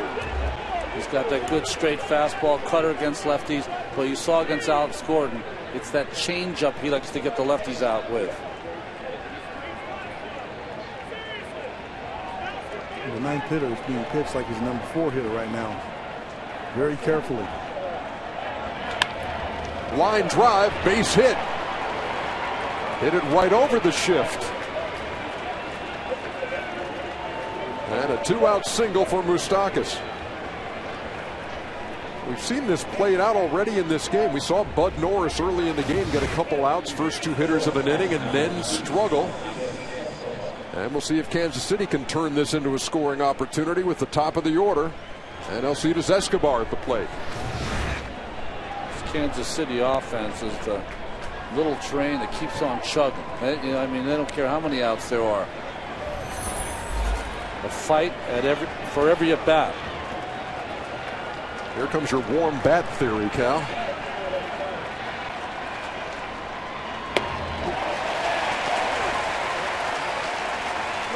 I'd take Moustakas' warm bat right now. It doesn't have to be in front of a heater.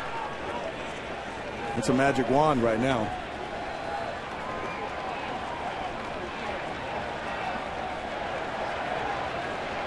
Escobar 0 for 3. And behind in the count. No balls and 2 strikes. That get Matt Weiner down there? Well, I'm not worried about Bordy. Bordy's got good hands. I don't know about Matt. Did anybody make the play down there? No, okay. It looks like Bordy's got his hands in his pockets, though.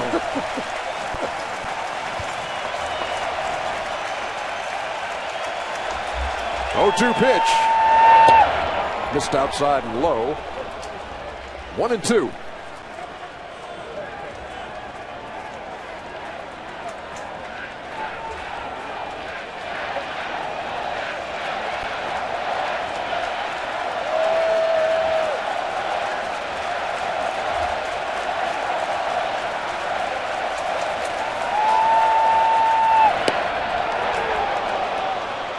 Two balls, 2 strikes. That's a big sliding cutter, isn't it? It really 94 miles an hour. Remember that phrase that used to be used? Crossfire. It's kind of a crossfire. Throws 3/4. So for the right-hander, it starts at your hip and slides all the way across the plate. Escobar wouldn't offer at that one. Count even. Moustakas leads from first. And now the count full. And there's a changeup from the same arm angle. Cross-firing. Threw it down in the dirt. A little unorthodox. Hides the ball pretty well. You can see why he's effective. Selected by the Padres in the 42nd round. Those guys never make it to the major leagues. And here he is pitching in game 2. 2012, he led National League rookie relievers in appearances. And came out of the pen 46 times for the Orioles. That's fouled. Just got a piece. And we'll do it again.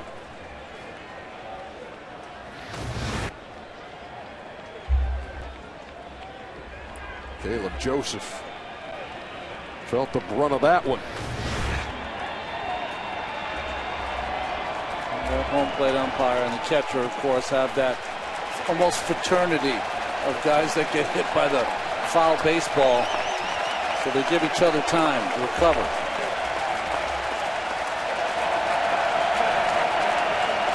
There goes Moustakas on the 3-2 pitch, and we'll wind it up again.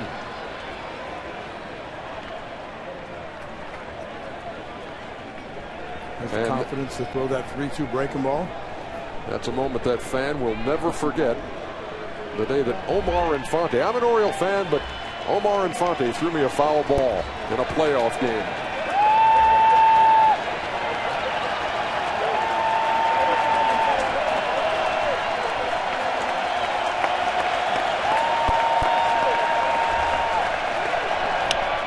Reaches out, pokes it, and look at the spin on that, and Scope made the play. Boy, that was tricky. Scope made the play for the 3rd out. We're still tied.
Tie game, bottom 6.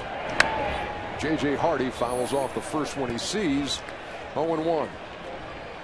So here's the way the last inning ended. How about the spin on this ball, Cal? Yeah, the ball's right on the end of the bat, which produces that spin, side spin, that bat bounces back. And Scope just makes a wonderful play, and it makes it look really easy, too. On the run, ball bounces behind him, catches it and throws in one motion. To right center field. Kane fully extended, and he's done it again. The reactions of the pitchers every time he makes a play is almost like they can't believe it either. It's the same reaction you have on Christmas morning when you get a present. That ball tailing away from the Royals center fielder with those 8-foot strides. 1 out. Incredible. Fully extended. Outran that baseball right then.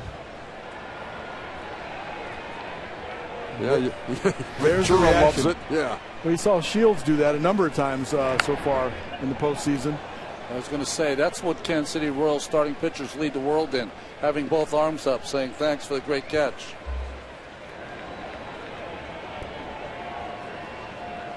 Those guys are like, yeah, we've seen that before. Jaws are dropping in that Oriole dugout. I'm surprised he had to dive. That's what they're saying. There's Flaherty.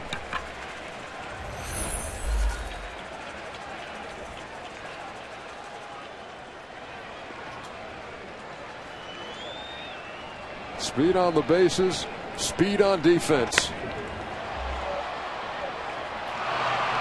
This is beyond routine for Kane. 2 down.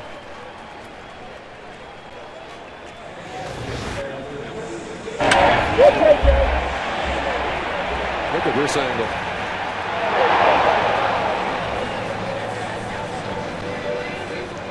I'm still amazed at the spacing, because when you cover that much ground, you got to make sure that you're spaced so you don't run into each other. Aoki knew right away to take the deeper angle in that ball.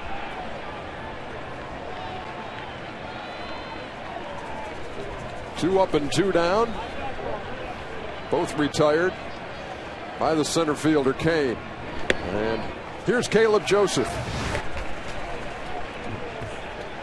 Yes, be courteous. Look at Nori Aoki replacing Lorenzo Cain's divots in right center field. Divot. He replaced one divot. He left one open. Ooh. That was pretty darn close to us right there, and I guarantee you one of the 3 of us would have attempted a play, unlike the Weiner-Bordick combo down there in the camera well. And now,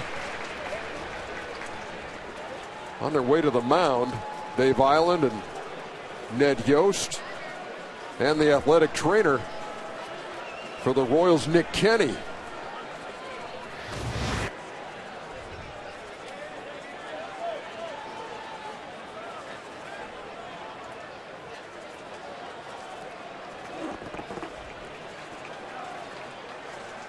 Didn't see a lot, but you're not going to see any more of Ventura. Well, the decision's been made, and Ventura's on his way out with 2 outs in the 6th. Brandon Finnegan has been getting loose. We'll be back right after this.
truck guys like Wes Atkinson, the husband of our legendary production manager Joyce Atkinson, can depend on great offers on the 2014 North American Truck of the Year, Chevy Silverado.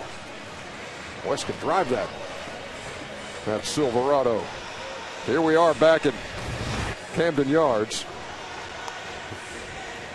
Look at Alex Gordon, Lorenzo Cain.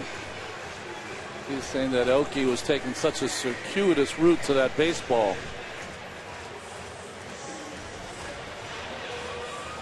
And as Aoki comes over, and now you're talking what's up with Ventura when they have to go get him here in the 6th inning with nobody on and 2 out. You know, the last start we saw him against Los Angeles, he was throwing routinely 98 to 101. Didn't come close to that really today. And this was the last pitch that he threw this evening. It wasn't too much that he did, except kind of fall off the mound, drop his head, and a little bit of wince. That's enough for a talented arm like that. We haven't seen the blazing fastball. We haven't seen the one that goes over the 100. He was averaging 97 for the whole season. He was a little bit down today in velocity. So Brandon Finnegan is on and ready to go. And Caleb Joseph swings at the first pitch and fouls it back. A ball and 2 strikes. Well, Kansas City Royals fans and Royals players crossing their fingers, holding their breath that this is not a major situation for Ventura. Well, they had a scare when Kelvin Herrera left the game, and that ended up being a false alarm. They're hoping for the same thing.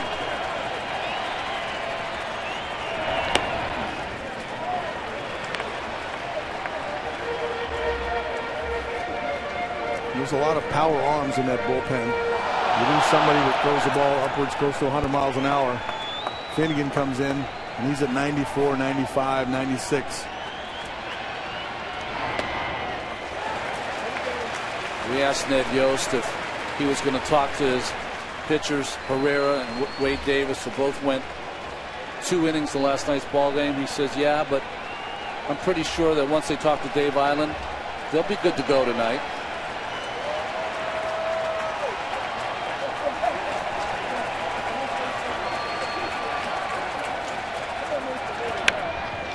A little blooper over first, fair ball. Joseph rounding first. He's going to stay right there. He had thoughts. And then retreats to first. So a guy who'd been in an 0 for 33 skid is 2 for 2 with a sacrifice fly. Think of some of the hits that Finnegan has given up now. The lob wedge by Diaza that tied the game yesterday. This one off the end of the bat. Aoki closes really fast on this ball. This can be a double. And he thought about going, but he gets to the ball so quickly that he has to make a decision to stay at first. Yeah, Finnegan pitched last night, didn't retire a hitter. With 2 outs here, Joseph reaches, and here is Scope.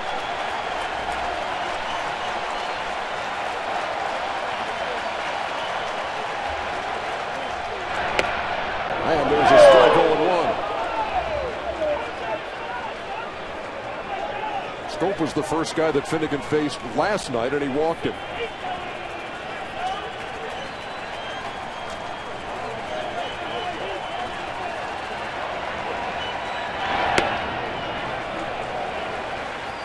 Count even 1-1. And the game even 4-4.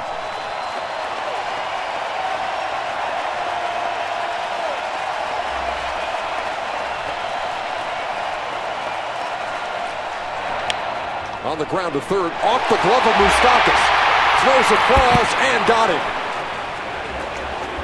Moustakas stuck with it. The highlight of the inning, that man again, Lorenzo Cain.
Game 1 between the Giants and Cardinals at 8.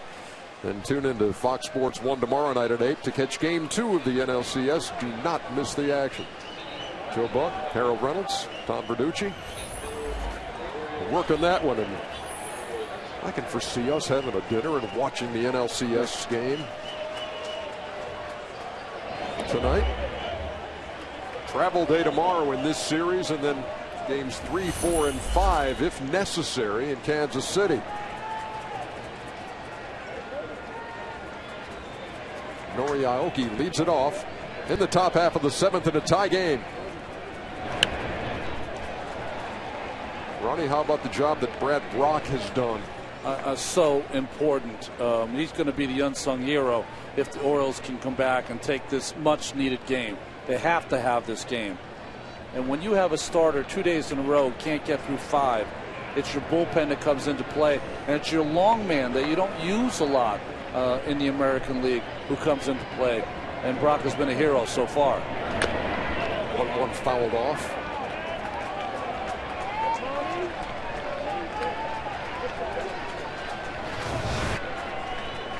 This is a 92-mile-an-hour fastball that has that little cut action to it. Keeps riding in on Aoki. Puts it right off his foot. That's exactly why he wears that guard right down there on the shin. Hit right in the middle of it.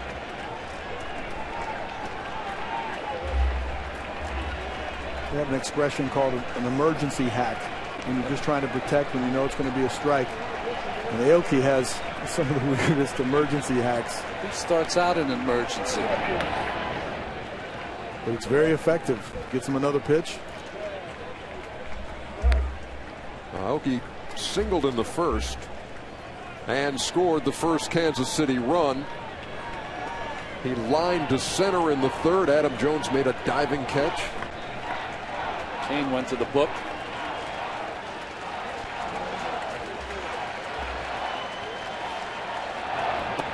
Shortened up as if to bunt and took it. Something you very rarely see, a 2-strike bunt. Aoki almost surprising Flaherty and the Orioles. Ned is like, what exactly is going on here? It didn't look like he liked that a whole lot. 3 balls and 2 strikes. Just a lot of movement around the plate when Aoki is up there. Well, it's interesting. He wanted to take that pitch for ball 4. It was out of the zone, but just caught his bat.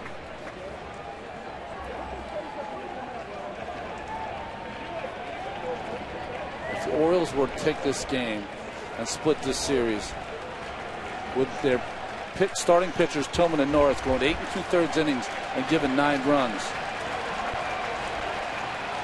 make that man happy. Yep, exactly 4 1/3 for each of those starters here. And then Brock came on, walked the first man he faced. Then got Butler to fly out, struck out Gordon to end the 5th. Gave up 1 hit in the 6th, but got out of it. And here we are in the 7th, and Aoki fights that one off. Emergency hack. That's what I'm talking about.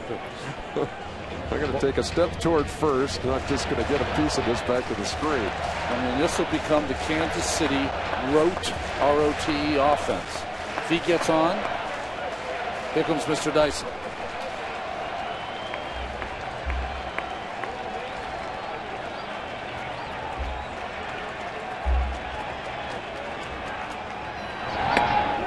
Up and away. Leadoff walk to Aoki.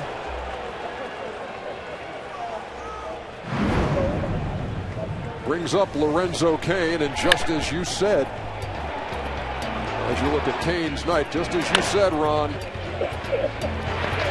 it's the Gerard Dyson moment as he runs for Aoki. And Cain with a 3-for-3 night and this catch.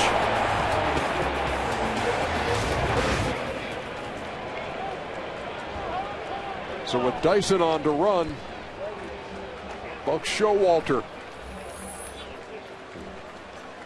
will make a move. Andrew Miller's up and throwing and ready. Brad Brock hears it from the fans here at Camden Yards.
Bat app.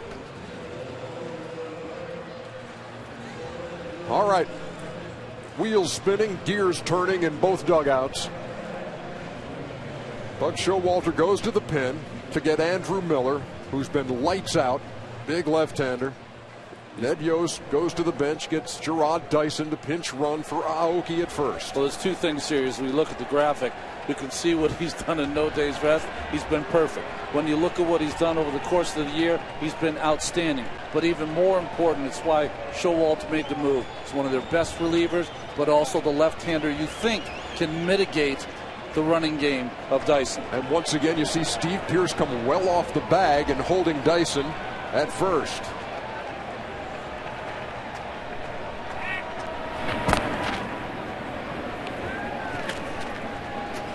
Bobby Valentine, when he was manager of the Mets, would employ this kind of defense with John Olerud, who was their first baseman at the time. A first baseman who had as good a feet as anyone in the game to try to lessen those guys who could really go. Kane had a good cut, fouled it straight back 0-1.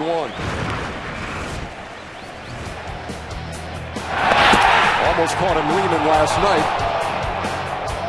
And then did get Dyson, although he had second base stolen and then came off the bag. And we mentioned it earlier, a lot of Royals fans are saying, hey, Jonathan Scope pushed him off the bag, you can't do that. Ned Yost was not of the same opinion when we talked to him today and reviewed that play with him. But the momentum coming into the bag is so great that it doesn't take much to kind of nudge him off the bag. And so I think the biggest culprit is the momentum and sliding to the back of the bag where he only had one hand to anchor himself to the bag. This is amateur baseball where everyone gets a trophy. You've got to secure the bag if you're the stolen base guy. No balls and 2 strikes. Breaking pitch, fouled it off his foot. It's interesting. It reminded me, Ricky Henderson was stealing 100 bases in the year. There were many different techniques to try to disrupt him.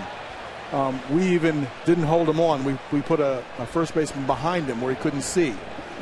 This strategy here is similar to that, is you're coming off the base, but you're in the peripheral vision of the runner, and Dyson looking at him. So you might flinch by going back to the bag, and you might disrupt his timing a little bit. It's out of the ordinary, and that's all that you're trying to do.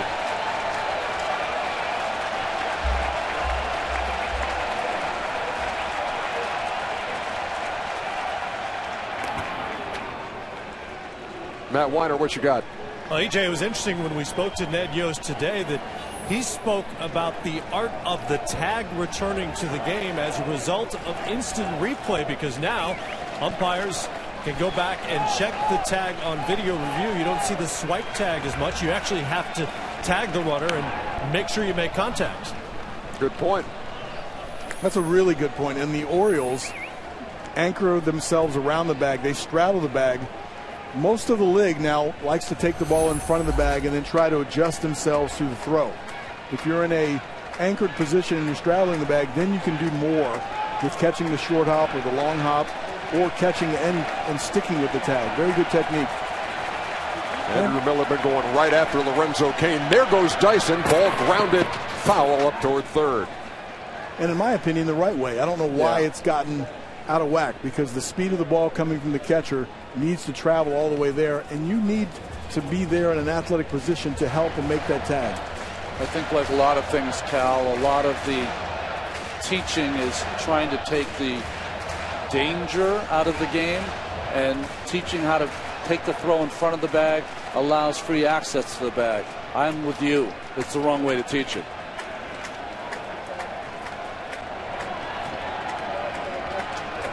Dyson, who stole 36 bags, is at first. A little looper to short. Hardy makes the play. Dyson back to first, one down. So Cain retired for the first time tonight. The book on him says he weighs 205, but covered with dirt and grass from Camden Yards today is about 210. It wouldn't have made much difference on that little lazy fly ball there, but it might be in the back of the mind of J.J. Hardy, because he's a thinking guy. If there's a pop-up to the infield right now, you might want to let that ball land in the grass and then exchange base runners. Here's Eric Hosmer. There's a throw over. Challenged Steve Pearce. You know what's interesting about what the Orioles have done in Buck Showalter? I don't care where you go. It's interesting that Dyson was reaching down to feel his foot like he hurt his foot. The Royals always go on first or second pitch. They have not. That shows you that it's been effective. Fouled out a play by Hosmer.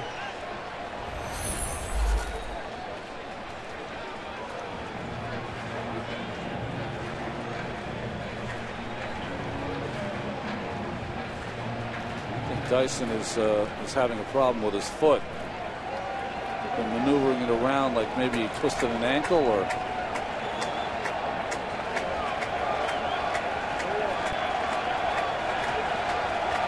maybe he wants you to think that. There you go. He got me. There he goes. The throw. They got him. Caleb Joseph threw out 40% of the runners trying to steal, and he just gunned down Gerard Dyson.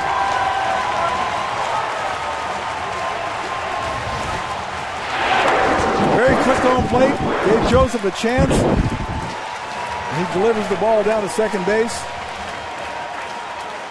J.J. Hardy with that anchored tag we talked about. Just did get him ahead of the hands, hitting the bag. Fly ball by Hosmer. That'll be easy for Adam Jones. They're roaring at Camden Yards. It's time to stretch in a 4-4 game.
how good has this series been so far?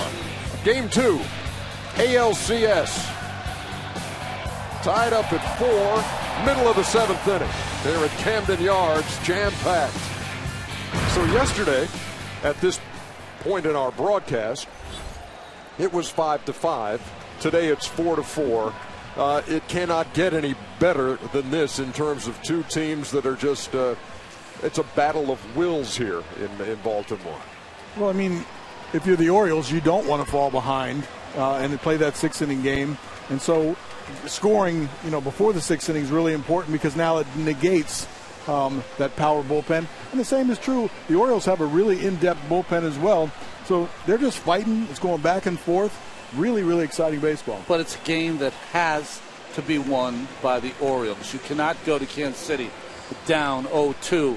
And what a job by Brock when they gotten Tillman and Bud Norris. Both of those starters did not get through 5. They both went 4 1/3, gave up 9 runs. So you've got no starting pitching. And to somehow Orioles pull out this game, you got to feel blessed. By the way, the Royals saying it's right shoulder tightness for Yordano Ventura, who left this game. And that is the latest word that we have. Here are the changes for Kansas City. Gerard Dyson in center. Kane moves to right. Kelvin Herrera comes on the pitch here in the 7th. Well, we saw him yesterday pitch the 6th and 7th inning. He was outstanding. I mean, throws close to 100 miles an hour. This is becoming redundant, isn't it? With a good breaking ball and change. He faces the top of the Baltimore order. And Nick Markakis takes low, 1-0. Well, this could be part of the strategy. You play a tie game, and you're using up the guys that you normally are pitching when you're leading. It's like using a closer for 2 or 3 innings in a tie game. It's almost like a wasted effort. And now you got to come back and he's less than 100% when he has to save one. That's over at 98. Ball and a strike. But every game is so important. And you have the ability to have an off day. You can manage your staff a little bit. You're going to expand the roles of your best pitchers.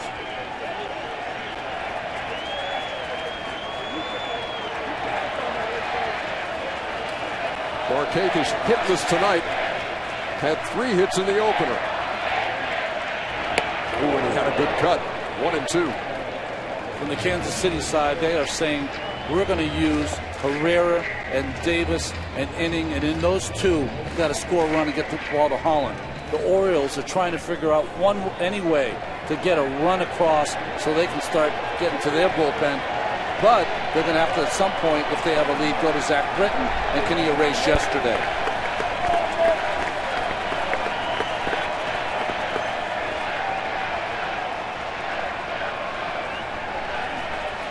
The 1-2. Foul away.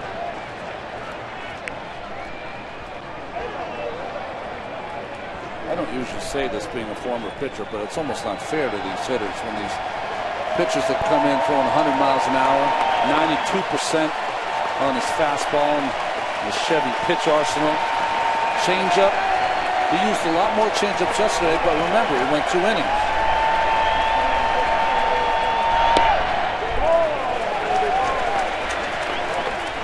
I'm wondering if sometimes in that percentage that because his changeup is above 90 miles an hour, sometimes they thought that pitch might be a fastball. Well, it depends who's judging it.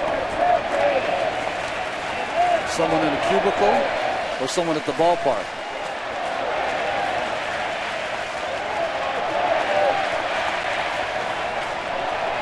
Two balls, 2 strikes. Fouled back. Good at bat by Nick Markakis. Blue-collar gamer, he's called by his manager, Buck Showalter.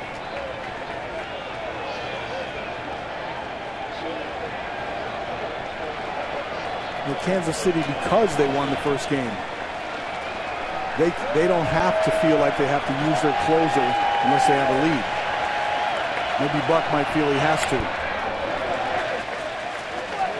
There's your 90-mile-an-hour changeup by Herrera.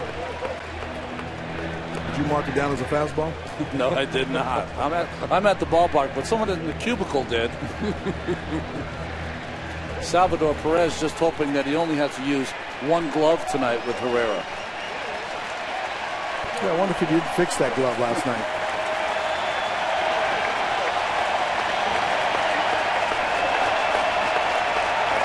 Again, the 2-2. On the ground, wide of first. And Herrera, he missed the bag.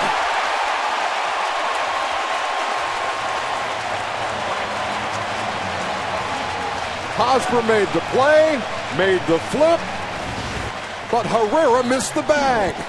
Looked very routine, gave it to him in plenty of time, but he took an angle, a much sharper angle to first base. Probably should have laid out more to the 45-foot line. Just lost where the base is, and clearly he misses it. No replay needed on that miss by Herrera. You know, you're taught since you're a kid that you run to the line about 15 feet short, 20 feet short of the base, and start to move along the baseline. That way you never miss the base. He went straight at it. And you become a better target for the flip, and you want to get the ball before you get to the bag. On extremely fast runners, you have to take a sharper angle because you have to beat the runner to first base. But that was a very routine play. Could be a huge mistake here in the 7th inning. Diaz at the plate with Markakis at first. Moustakas creeps in on the grass at third. But Diaz is not squaring. 1-0. Herrera didn't even look back at Joe West. He knew he had missed it. There was absolutely no argument. And this is part of Buck Showalter's game plan. Does not like to give up an out. 2-0.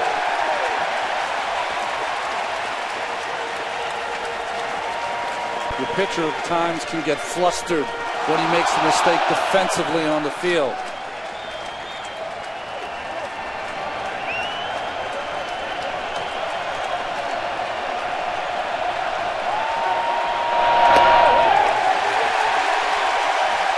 Three balls and no strikes after the mistake by Herrera.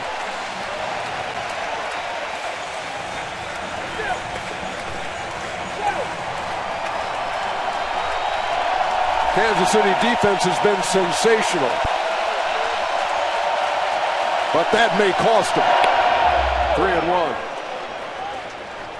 They made a couple mistakes in yesterday's game, but didn't come back to haunt them. They still made some really good double plays, played well, and they persevered and came out with a win.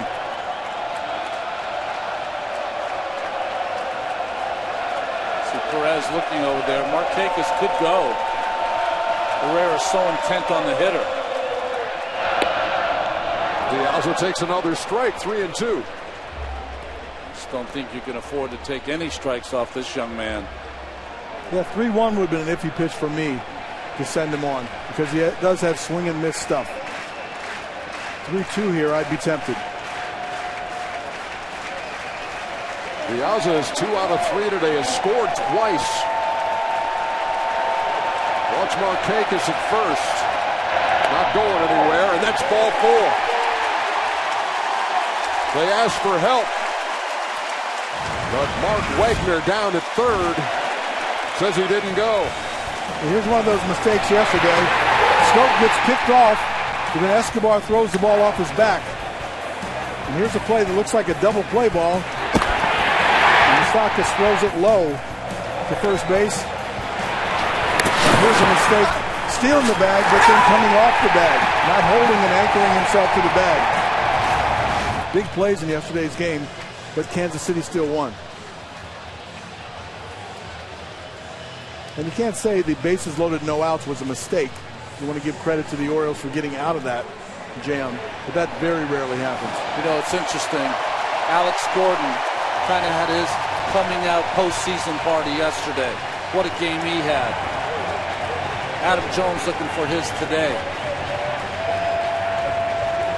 Jones homered in the third, 2-run shot to tie the game.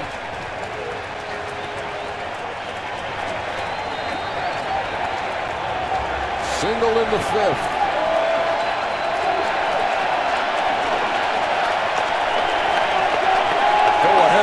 at second. Nobody out.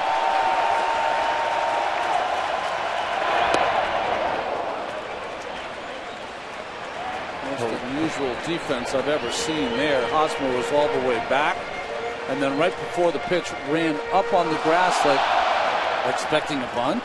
Absolutely not. Never happened.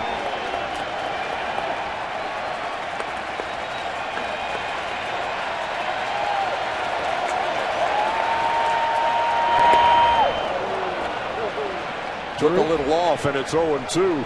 There is a school of opinion, and normally it comes from if you're playing the infield back and the guy's on third, and then the infielders come in, you're surprising the hitter and maybe distracting him for a minute. I wouldn't anticipate. I think he just thought there might be a possibility because Adam Jones can bunt, and he has bunted, for a hit with a guy on third base. His concentration is not on any bunting. It's on trying to hit this Herrera. Tried to check his swing and knew he didn't. 3 pitches, 1 down. Herrera went right after him. Definitely a little overexcited. Wanted to get it done. Wanted to make something happen so bad, and that's where he gets a little jumpy, commits way before he sees it. And somebody throwing 100 miles an hour will make you want to be jumping and get out there. But the first pitch might have been low. That last pitch definitely was low. Well, here's Nelson Cruz.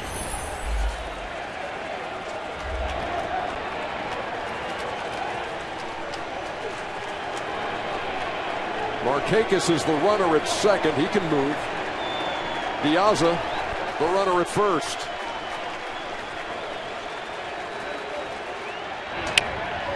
In the hole, base hit. Markakis around third. They're going to hold him up. Gordon's got a great arm, and they didn't test it.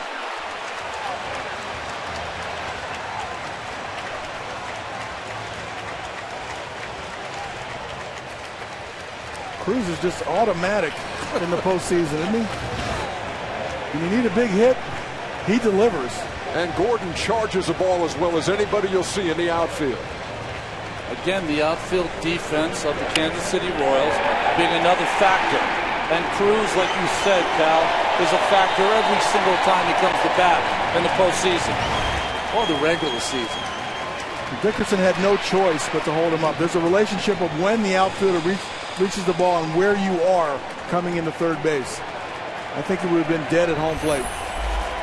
Bases loaded, 1 out, tie game, and here's Steve Pearce.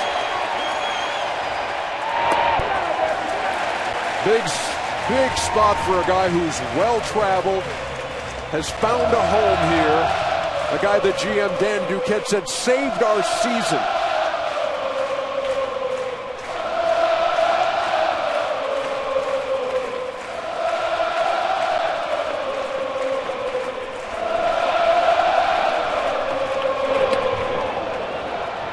A ball and a strike. Somehow the Orioles in the top of the ninth got out with a bases loaded, got out of a bases loaded situation. Royals are trying to return the favor. How about that pitch right there? A 1-0 changeup from a guy that throws 100 miles an hour. Has the confidence to throw that behind in the count.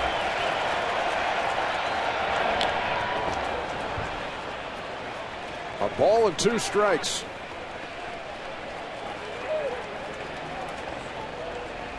Now Pierce has to protect against the strikeout against somebody that really knows how to strike people out.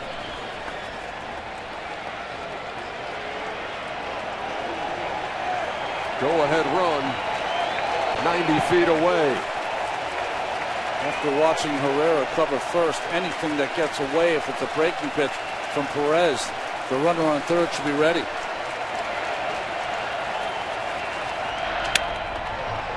In the air, shallow left.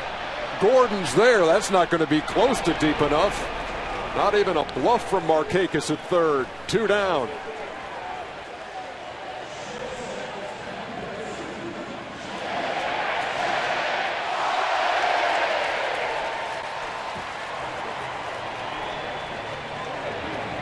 Boy, Pierce knows the opportunity that just passed him by. So now it's up to the guy you heard the fans chant his name, J.J. Hardy. We mentioned yesterday's ball game that Herrera 3 times in the regular season pitched 2 innings. Never pitched the next day. Now he's doing it here in the post. Hardy takes a strike 0-1. Last time he was up, he went to the gap in right center field, and that 6'3", 6'4" frame of Lorenzo Cain was totally laid out, made a sensational catch.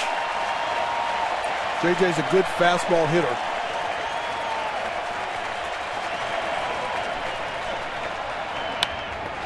To right field, and there's Cain near the line, makes the catch, and that'll do it. End of threat for Baltimore.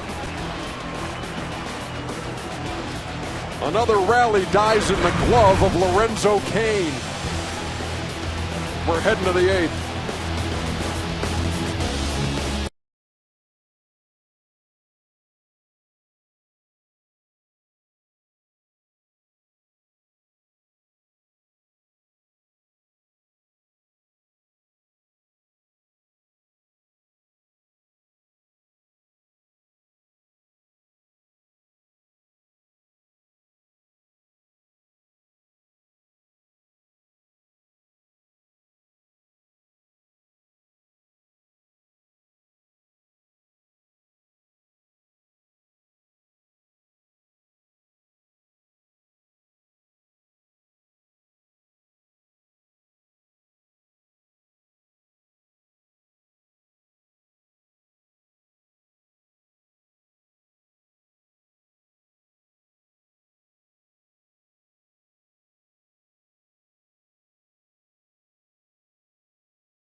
Down throughout October. Simply pick the winners of head-to-head player matchups between Kansas City and Baltimore for your chance to win a pair of 2015 season tickets to your favorite team. Go to MLB.com/showdown to play now. Top 8, Billy Butler, Andrew Miller, all won.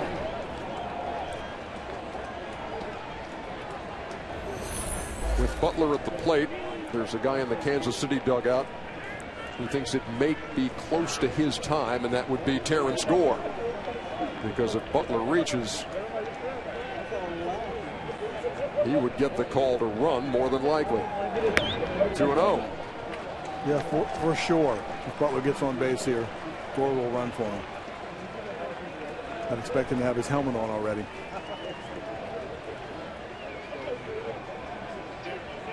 Certainly don't take a pitch here if you're Butler. Looking for a fastball middle of the plate in. Something can hit out of the ballpark. Just missed earlier in the game. Pretty breaking pitch. 2-1. It's interesting how the strategy can change. Knowing you're going to get pinch run for, you might be more apt to take a 2-0 pitch. Butler didn't hit as many home runs as he's capable of. He still can. But in this situation, it's almost like his job is to try to get on base.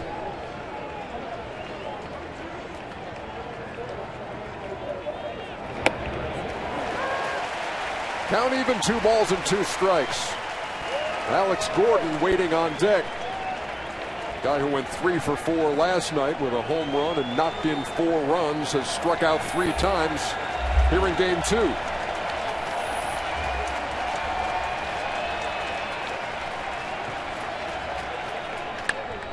On the ground to third. Flaherty to Pierce, who held on to the ball and the bag. 1 down. It made it very easy on Steve Pierce at first base, I'll tell you. It's a routine play here. Well, I think it's routine.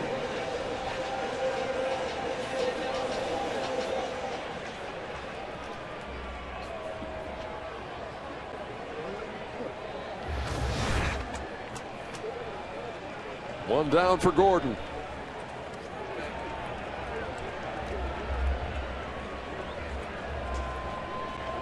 Remember what happened last night? Ball got away from Miller. And got Gordon right in the neck. Here it is. Wow. And he gets the next fastball and the next at bat by Miller, and he's right on it. I'll tell you a little bit about his toughness.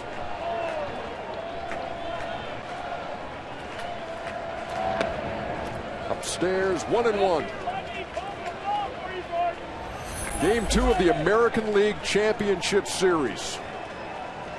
And just like we were in game 1, tied in the late innings. 4 apiece. Breaking pitch, floated inside and missed. 2-1. This breaking ball starts at him. He buckles him a little bit. And who would blame him? Ball comes back almost to the inside corner. Gordon 5 for 11 with a home run, lifetime, off Miller. Again went off speed. And it's 2-2.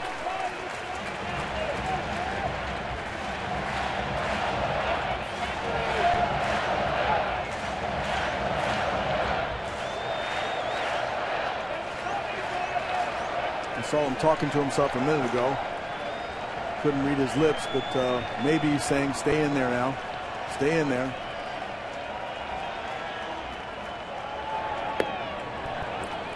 Full count. You talk about a game of missed opportunities, and Gordon knows that feeling all too well tonight. Struck out with a runner at third in the first to end the inning. Second and third to end the inning in the third. And had him at first and second when he struck out in the fifth. And he goes down swinging here in the eighth.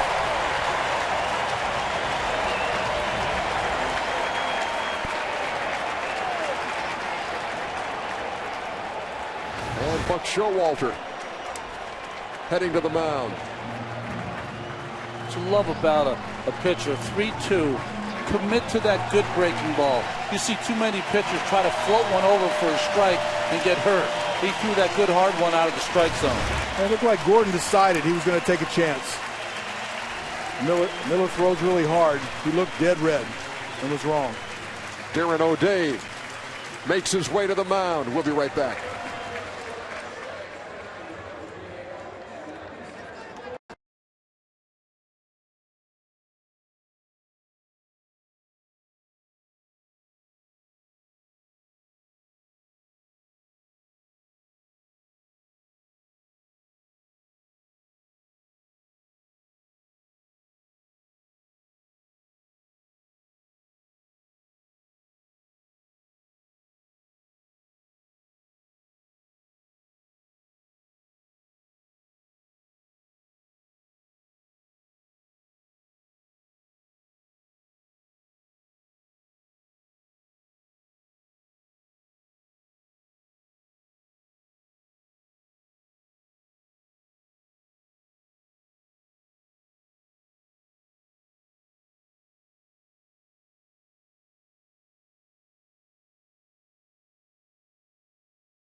pitching change for the Baltimore Orioles. Darren O'Day is on.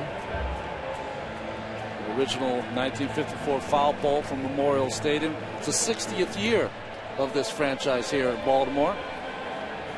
See where Nelson Cruz, Delman Young, James Shields, and Eric Hosmer rank among the top 20 players in the playoffs so far with the Team Stream app from Bleacher Report. Download Team Stream for your iPad, iPhone, or Android today. My question is that the right field foul pole or the left field foul pole? I'm believing right field. Trying to figure out maybe if you hit it. No, I just remember a lot of people, maybe I shouldn't say this, has climbed it over the years. We played a game where somebody was stuck halfway up there.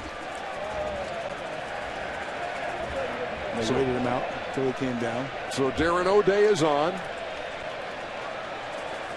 Last 7 innings he's pitched in this ballpark, he's given up 5 home runs. That includes the postseason. That includes Alex Gordon last night. Here's Salvador Perez, who waves at the first one, 0-1. It's interesting, Cal. You asked Ned Yost today. He said, did you think in a certain situation you might bat for Perez with someone who could bunt? He said, no. Salvador, even though he's struggling right now, is always dangerous.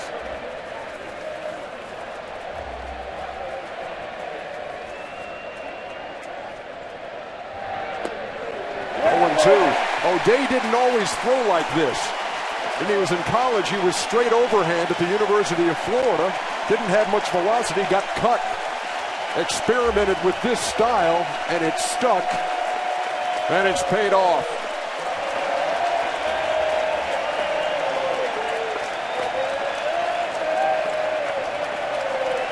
Place is ready to explode. It's 0-2. And O'Day not quite ready. Perez 1 out of 3. And they both get tired of waiting. It's either a sinker or a slider, 1 or 2. Toss a coin. Looks like the options were fastball in, fastball away, or a breaking ball. Again, they're still giving a sequence of signs even though no one's on base. The 0-2 is drilled down the line in left. Keep your eye on it, but it is going to be a foul ball. What did he turn on that? Bordy, what you got? Well, you know, Darren O'Day has been a beast for the Orioles the last few seasons, and this year he had some magical moments, but he's had some trouble here recently at Camden Yards. In the last 7 innings pitched here, he's given up 9 earned runs. So Darren trying to keep the ball down and keep these hitters off balance. We're due another 0-2 from O'Day to Perez. That is going to be out of play. Steve Pearce gave it a look.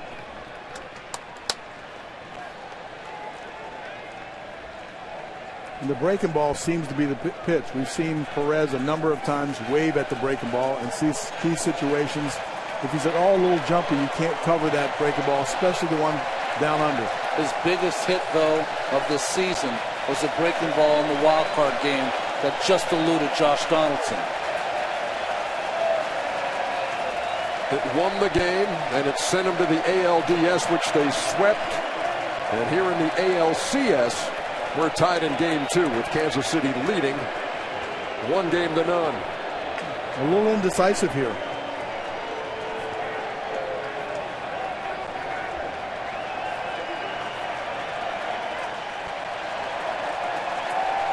Wants that fastball up. That fastball up out of the strike zone. You talked about, Cal, that he likes to strike out the right-handers with.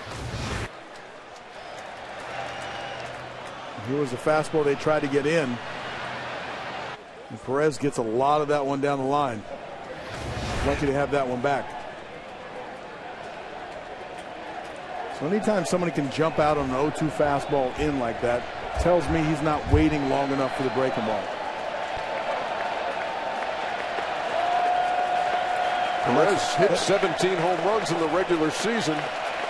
Knocked in 70 runs. He struggled at the plate here in the postseason. And he's waiting on an 0-2 from O'Day. And he struck him out. 1-2-3, top of the 8th for Kansas City. We head to the bottom half. All tied.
Presented by Autotrader.com. Got the Spurs and the Mavs, followed by the Rockets and Lakers. It all begins Tuesday, October 28th. Only on TNT. Bottom half of the 8th. That workhorse, Wade Davis, is in there. How good has this guy been, Ronnie? Well, watching him yesterday pitch 2 innings, you see the numbers. I mean, to have an ERA of 1 over 71 games, that's just unheard of. 9 wins. Yesterday, going through the 2nd, 3rd, and 4th place hitters of De Aza, Jones, and Cruz, striking out all 3 is one of the best jobs I've seen a relief pitcher have all year. He has pitched in every postseason game for Kansas City. Trying to pull a Darryl Knowles. Ryan Flaherty waiting on a 1-1. What is it? How did Ned Yost put it to us this morning, guys, when we were talking about Wade Davis? And he was like, look, I'll do anything you want, because he's been a starter, he's been a reliever. He says, I just want to be really good at something, wherever you want me. Mission accomplished.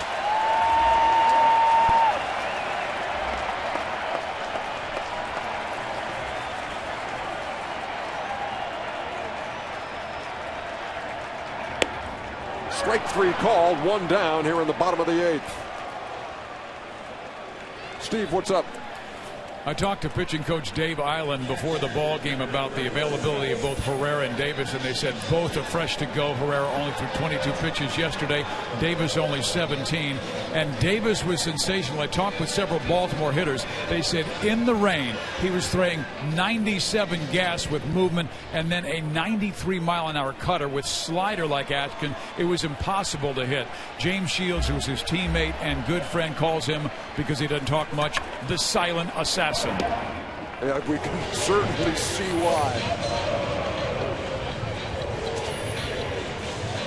You know, the postseason, where one of the themes has been we don't want to get out of what we've done all year. You look at this team, Kansas City. Herrera pitched 2 innings yesterday. He never pitched the next day during the regular season. He pitched today. Wade Davis pitched 2 innings during the regular season. He never pitched the next day. They're doing it today. Caleb Joseph at the plate. Sacrifice fly in the second, scored a run, and he has singled twice after that. And this from a guy who had been 0 for his last 30 in the regular season and 0 for 3 against the Tigers in the division series. Well, Mr. Joseph got himself as a start in Game 3. That's what he's done. Yeah, add to that the fact that he threw out Dyson attempting to steal in this one.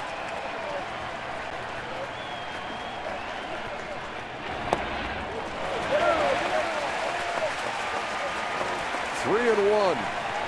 Jonathan Scope on deck, and then it's the top of the order.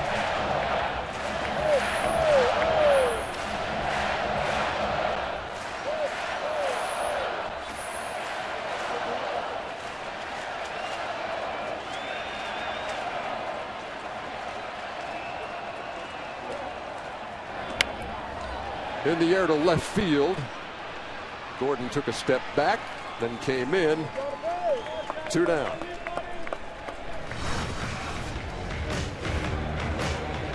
Here's what we saw from Davis yesterday, Ron. He just went through the lineup, and he has an assortment of pitches, a slider, a curve, another slider there, and this gas right by Nelson Cruz. One of the best fastball hitters in the game. 2 up and 2 down here in the 8th, and here's Scope.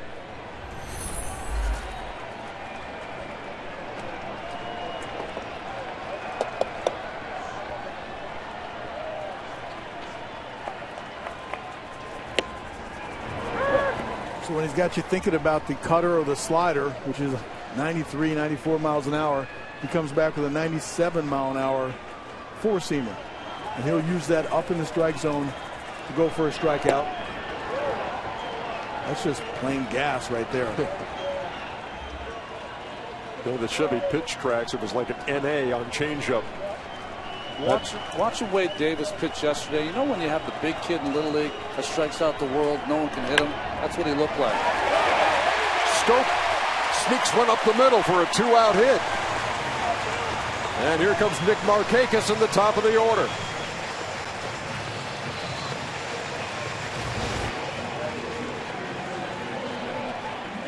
Fastball on the outside again, another four-seamer. Try to sneak that in there. Scope goes right back up the middle. When you have an ERA of 1, very few people make contact, so you're usually not ready to field your position. That ball right through the box. Well, here's Markakis, who's 0 for 4. He did reach his last time, but that's because Kelvin Herrera couldn't find the bag on a toss from Hosmer. Should have been a routine out.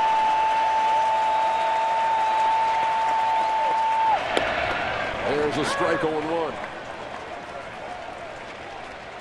Ultimately, it didn't cost him in the 7th. The game remained tied.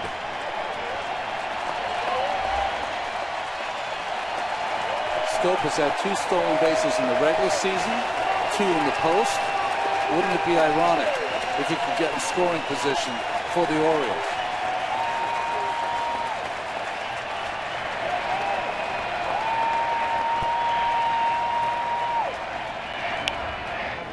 Fouled back 0-2. He was credited with a stolen base in game 1 when Perez had him picked off, and then Escobar drilled him in the back with the throw. Well, I don't have a watch on Davis, but he's picking his leg up and being deliberate to home plate. You don't have a lot to lose here with 2 strikes. Take a shot at it. Worst that happens, Markakis leads off the next time.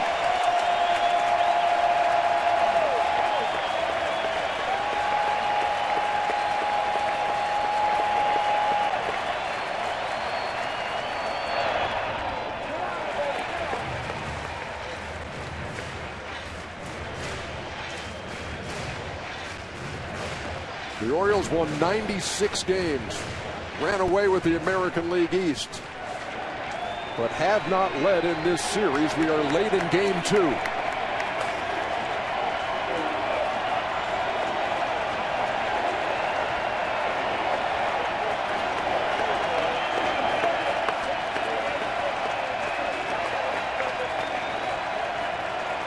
There goes the runner. Fouled away by Markakis.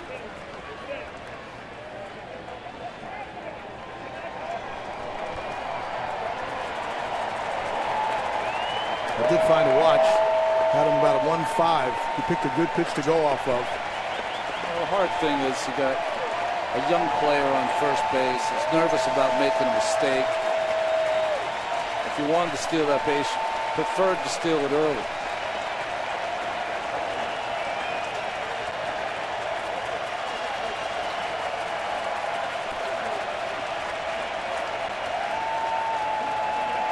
The 1-2.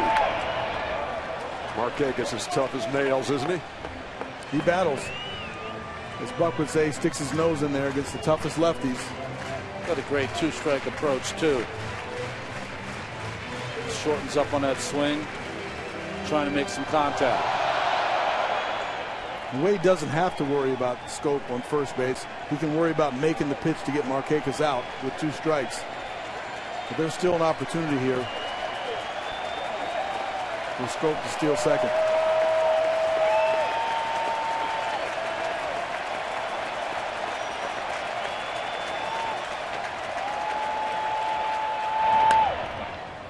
Bouncer to third. Moustakas throws a strike to Hosmer, and that'll do it for the Orioles in the 8th. How about this? Tie game going to the 9th. Who'd have thunk it?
The 2014 PGA Grand Slam of Golf. It all starts this Tuesday, October 14th, 4 o'clock Eastern and Pacific on TNT. I know Rory McIlroy's there. I know Bubba Watson's there.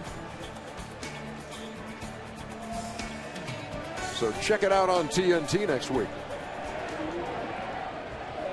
Meantime, we are going to the top half of the 9th inning in Game 2 of the ALCS, and Omar Infante against Darren O'Day, who came on to strike out Perez to end the 8th. Deja vu all over again for Darren O'Day. Got that big double play ground ball and then had to come out for the next inning.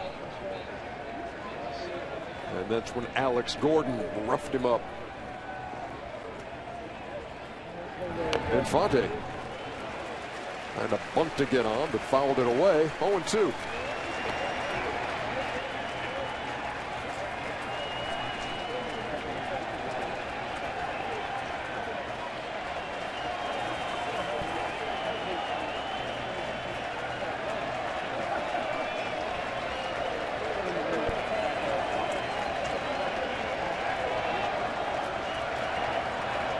Infante 0 for 3 as he leads off the 9th.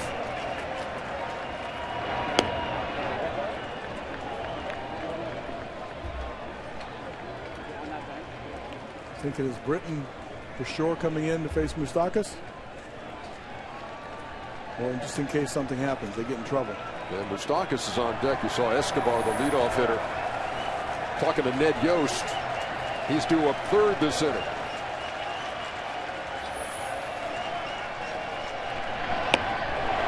Had a notion, held up, count even. Marvin Hudson has not changed his strike zone. He's been consistent all night long. That ball just off the corner. Beautiful pitch, not a strike.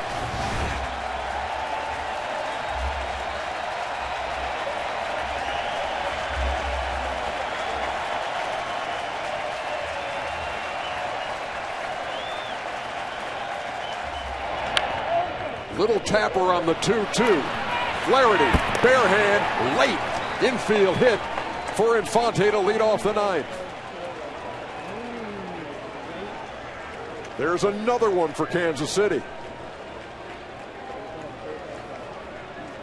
They pile up the infield hits, and they're able to put the speedy Terrence Gore in the game here now with nobody out in the 9th. It's a ball away, just a smothered the ball, pulls it, gets over top of it, but couldn't have bunted it better. Infante smells the hit. He gets down the line really well.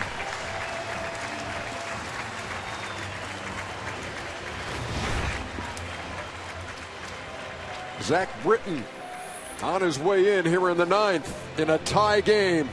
We'll be back.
Night in the 10th padded their lead, and then today in the 4th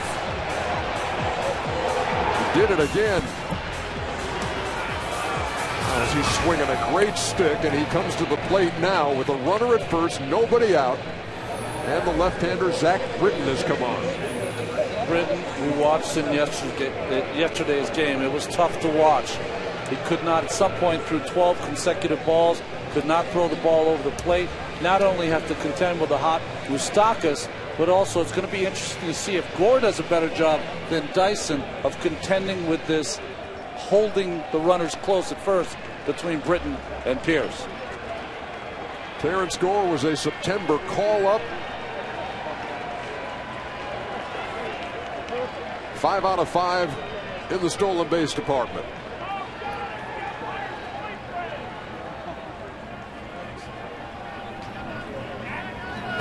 You see Pierce made that move back toward the bag, and Gore didn't budge. He didn't budge because Pierce moved too quickly and Britton held the ball too long. That was a design throw over, and they had a shake sign just to give the appearance that he was shaking off another pitch. Then they went to the throw over. Yet in the postseason, Gore is 8 for 8. And again, they throw over. Britton almost threw that away. And that's another exposure, is when you're moving back like this, you're trying to disrupt, but you're not in a good position to go laterally on a bad throw. Gore saying thanks for that tag.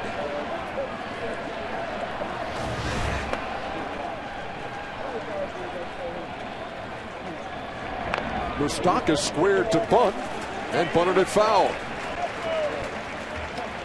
And we've seen Kansas City bunt someone to second and then steal third.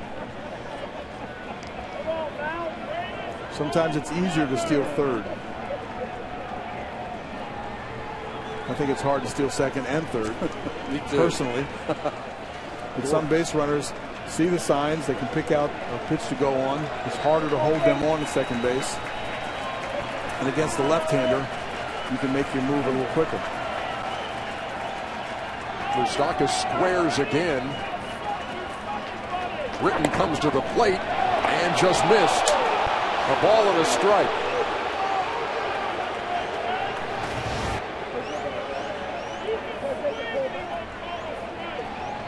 Pitch away. Good take by Moustakas. That ball was so close. Gore edging away from first. Pierce again away from the bag. And Moustakas lays it down. Britton with the toss. And the go-ahead run is at second.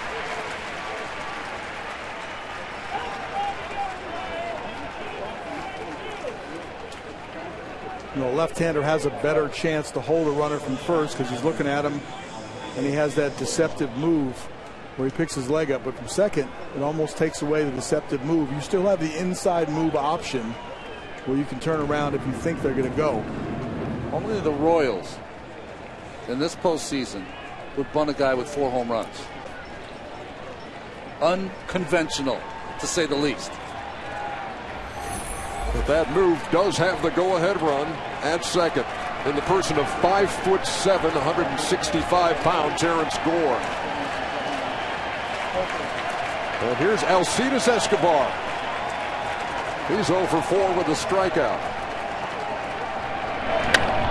Down the line, fair ball into right field. Gore is going to score easily. Escobar into second. RBI double. The Royals have the lead here in the ninth.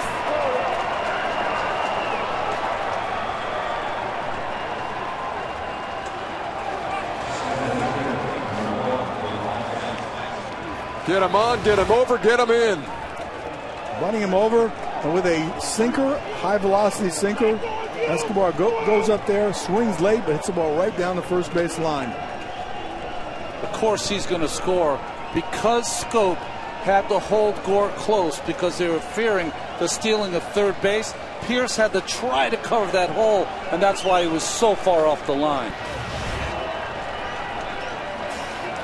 Escobar could have been trying to shoot that hole the whole time. Here's Gerard Dyson. Well, you talk about a huge hit by Escobar. You talk about a team that finds a way, and they found a way again tonight here in Game 2. Remember, not only have they found a way, when they have found that way, they've added on, like you said earlier, Ernie.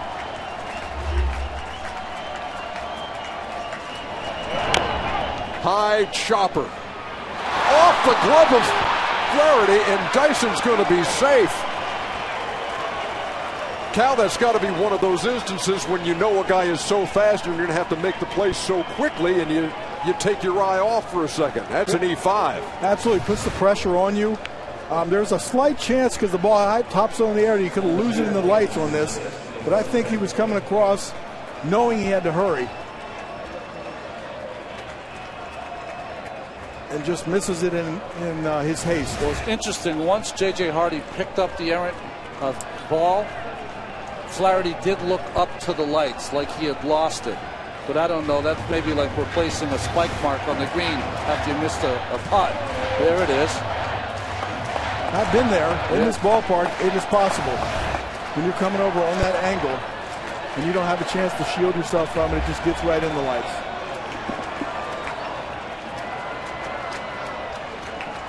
Escobar at third, Dyson at first.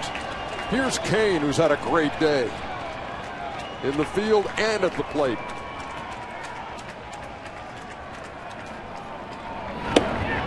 Takes a strike. Now the infield is in right here, but with Kane at the plate and where they're positioned, there's really not a chance to go for a double play, even if it's a one-hopper. Hit at either of the shortstop or the second baseman. So Kansas City's had a game in Los Angeles where Mike Trout lost the ball in the lights in his home ballpark, and now here Flaherty on a chopper.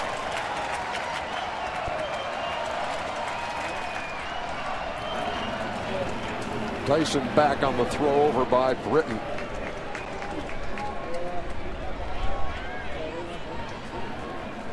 The Royals, after breaking the tie last night in the 10th, were able to add on a couple of runs.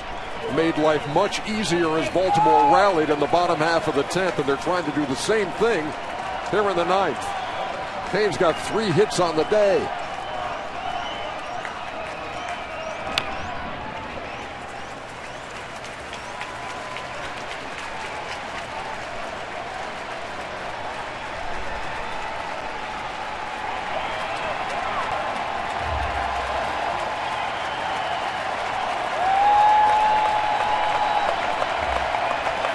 Stoke and J.J. Hardy are talking. There is a possibility. One hopper right at J.J. Stoke says he can actually turn the double play. So there's an option. But you got to make sure that's a sure double play. You got good speed at the plate, and Kane, we've already seen him beat out an infield hit today. They'll throw over again, and Dyson back. Listen, with the hitter Kane and Escobar and Dyson, you got 3 parts of a relay race. I mean, as fast as you're going to have, hitter and 2 runners. And the double steal is in play. Dyson's getting a read. He's got a big lead.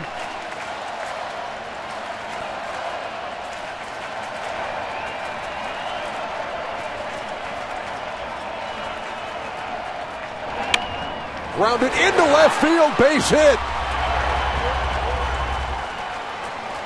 There's one of those add-on runs. Lorenzo Kane.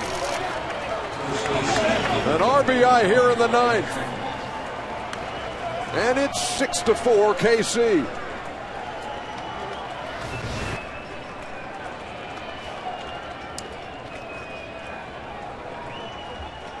Chops the ball right in the ground. That's going to happen with a 2-seamer. Finds the exact right hole you need. And Ned's really happy about that insurance run. And so was Greg Holland, who was loosening in the Kansas City pen.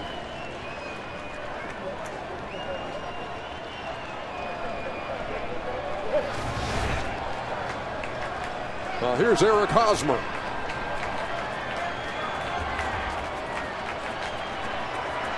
Still just 1 out. Runners at first and second.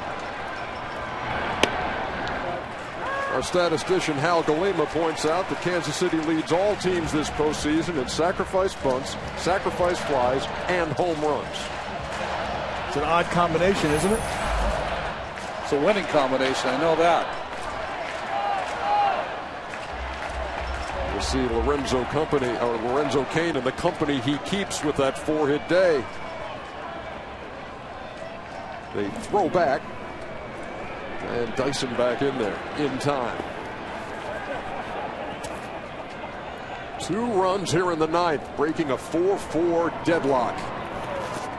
Buck Showalter's guys have work to do in the bottom half against one of the best in the business. Hardy right behind Dyson, trying to keep him close at second, and Britton throws back again. That inside move that we saw late in the season this year when Kansas City and Detroit were butting heads, and Joe Nathan was able to get Dyson at second base. Yeah, they steal third a lot, and Dyson had that on his mind that night, and Nathan picked him off.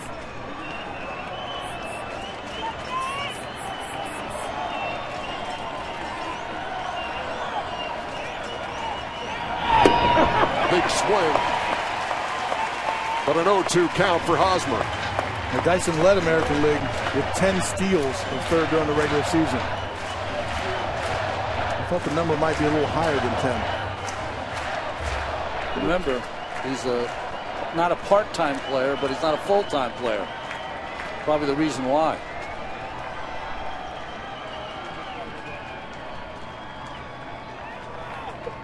The 0-2.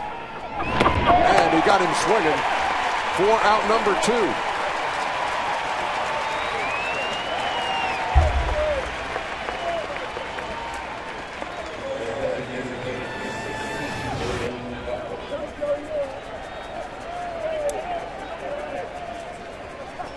Good hard sinker.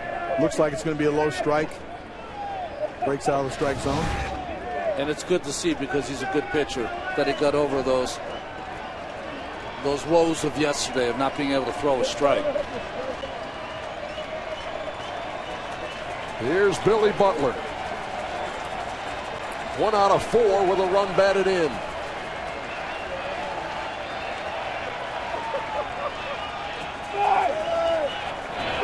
There's a strike 0-1. It all began with an infield single by Omar Infante. Sacrifice to second. Escobar knocked him in.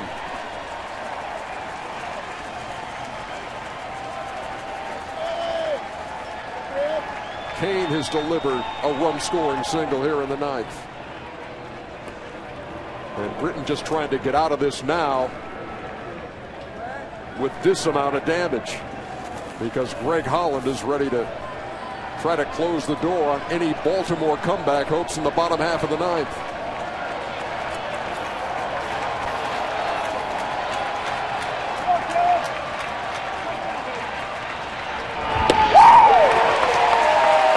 Oh, 2. You can see even with 2 outs, there's disruption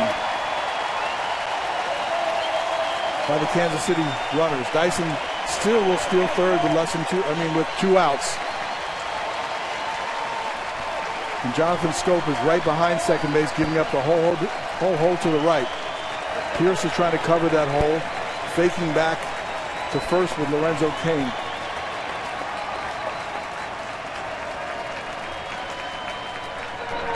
He struck him out. That does it for the Royals in the ninth. But they broke the tie. Escobar going the other way.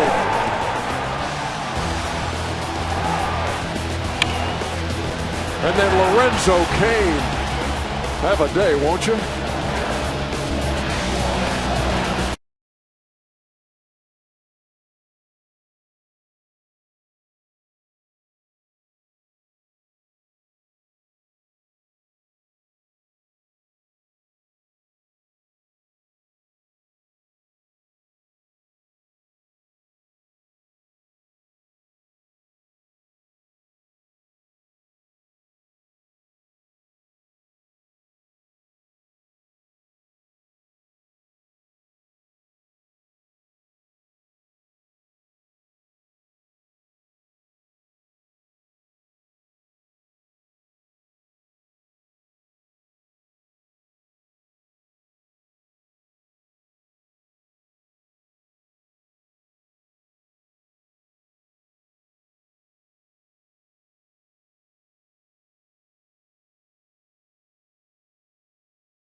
They're making a racket here at Camden Yards, hoping for a 9th-inning rally.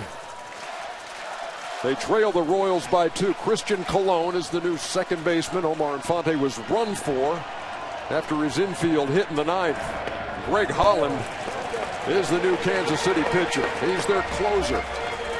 And he came on last night. You see his numbers. The add-on run's so important. He had 2 blown saves this year. Both came with 1-run leads, 2 or more, 2 or 3-run leads. Perfect. Alejandro Diaza takes high and away, 2-0. Didn't have his best stuff last night. Coming back again on the second day.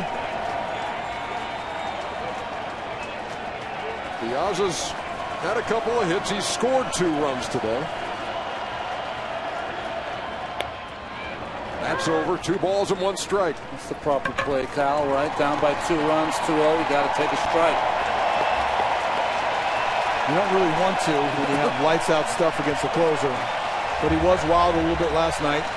You got to make him throw a strike there.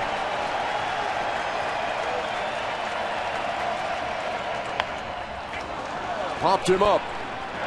Escobar wants it. 1 down. If Holland's going to nail it down, he's got to go through 2, 3, 4. Adam Jones is homered in this game, and how big is that to keep the leadoff runner off the bags, get that out for a guy like Jones, and then Cruz behind him, who can turn things around with 1 swing. And there's that add-on run we talked about. A 2-run advantage over a 1 when you go to the bottom of the 9th. But you're going against the guy who's hit a home run in the ball game, and the next guy who considered maybe one of the best postseason performers ever. By the way, led the league in home runs.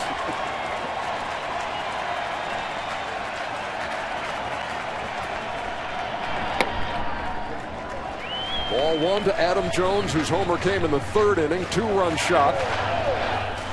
Tied the game.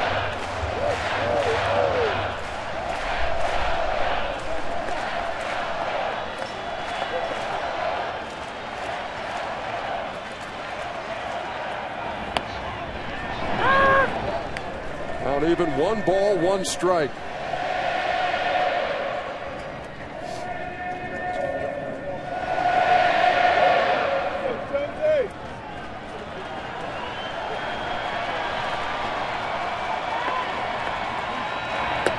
Breaking pitch over. 1-2. Adam thought it was up.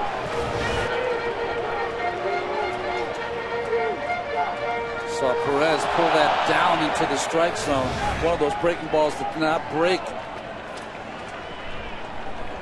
He's still talking. He didn't like that.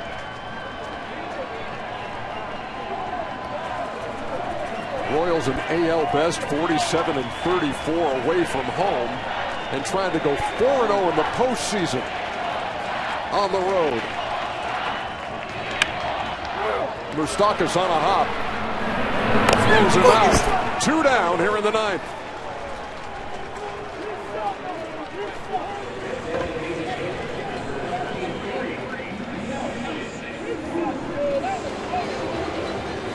You guys talked about Nelson Cruz. One guy hit 40 home runs this year in Major League Baseball. This is the guy. But there's nobody on in front of him today.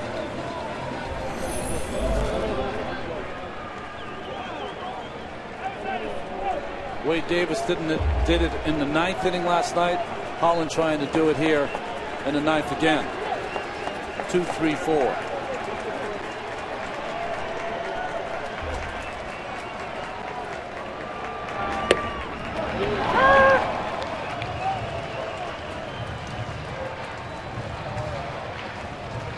Cruz walked in the 2nd, popped up in the 3rd, reached on a fielder's choice in the 5th, and singled in the 7th.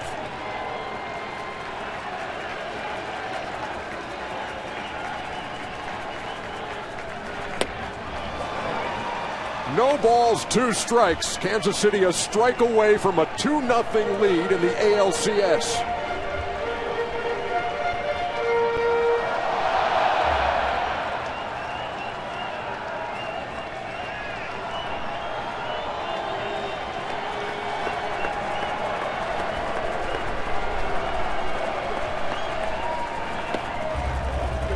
missed down low. 1 ball, 2 strikes.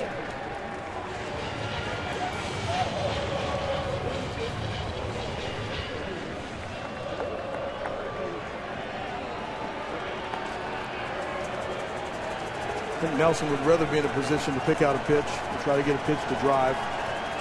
He's almost more in a leadoff role now to try to get the tying run to the plate. The 1-2. Up the middle. Base hit. There is life for Baltimore.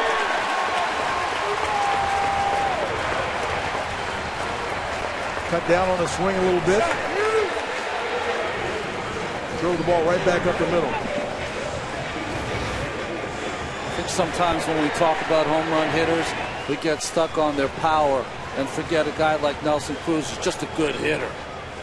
Plain and simple. Hardly any stride right there, really shortened up.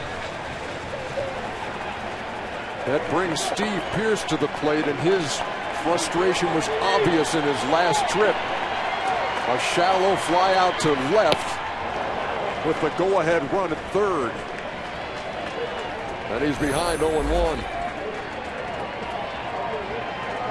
Biggest pitch of the night for Kansas City pitching was the 1-0 changeup from Herrera for a strike that fooled Pearce.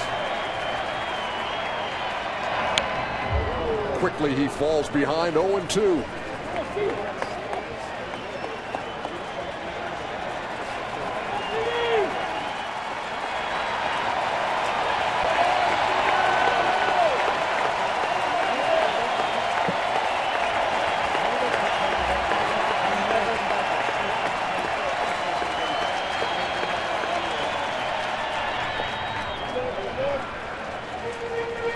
Holland hasn't given up a home run with a man on base in the last 177 and 2/3 inning pitched in the regular season and post.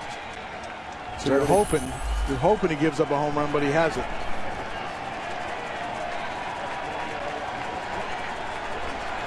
Everyone's got that in the back of their mind here in the stadium because the Orioles have hit 211 home runs during the season. And Pearce was a big part of that. He hit 21. He represents the tying run. He just did get a piece.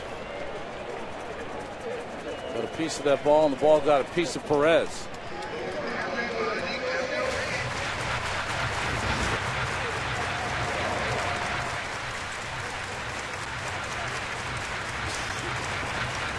Right off the throwing hand. Buys yourself another opportunity.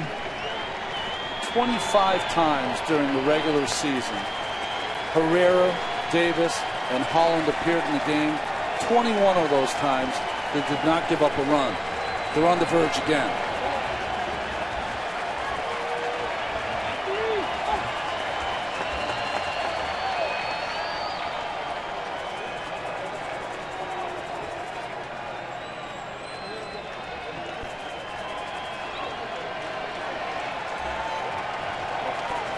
Orioles down to their last strike. And Pearce stays alive. He's battling. Fastball out over the plate. Right on the outside edge. A swing here or there. A pitch here or there. And this could be 2-0 for the Orioles. I mean, that's how close these two games have been.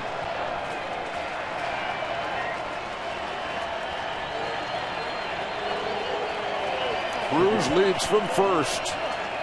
Here comes the 1-2. Strike three, and the Kansas City Royals are writing this magical postseason story.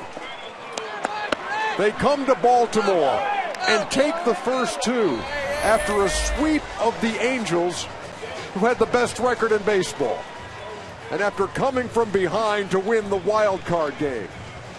Put it together. 6-0 and going home for the next three.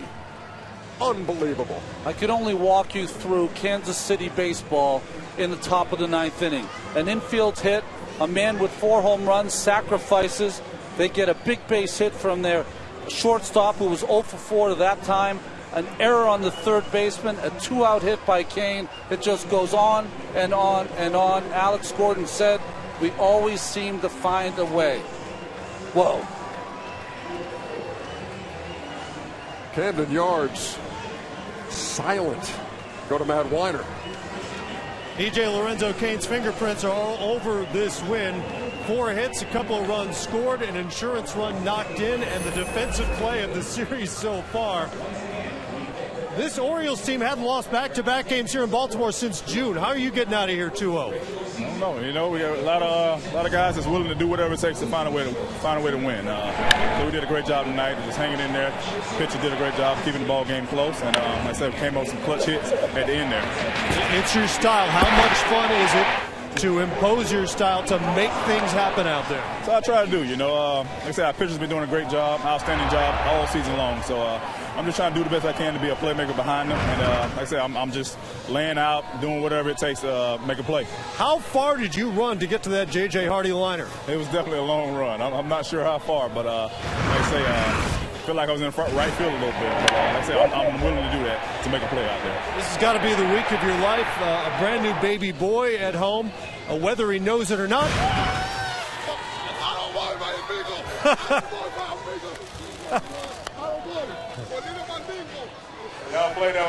Whether he knows it or not, how proud should little Cameron Lowe Cain be of his daddy right now? Very proud. Like I say, he's coming to Kansas City. He should be there about now. So like I say, once we land, I get a chance to hang out with him and spend a little time with him. So I'm definitely excited about that as well. Congratulations. We'll see you back in KC. All right. Thanks for having me. EJ, Cameron Lowe has reason to be plenty proud of daddy. What a game.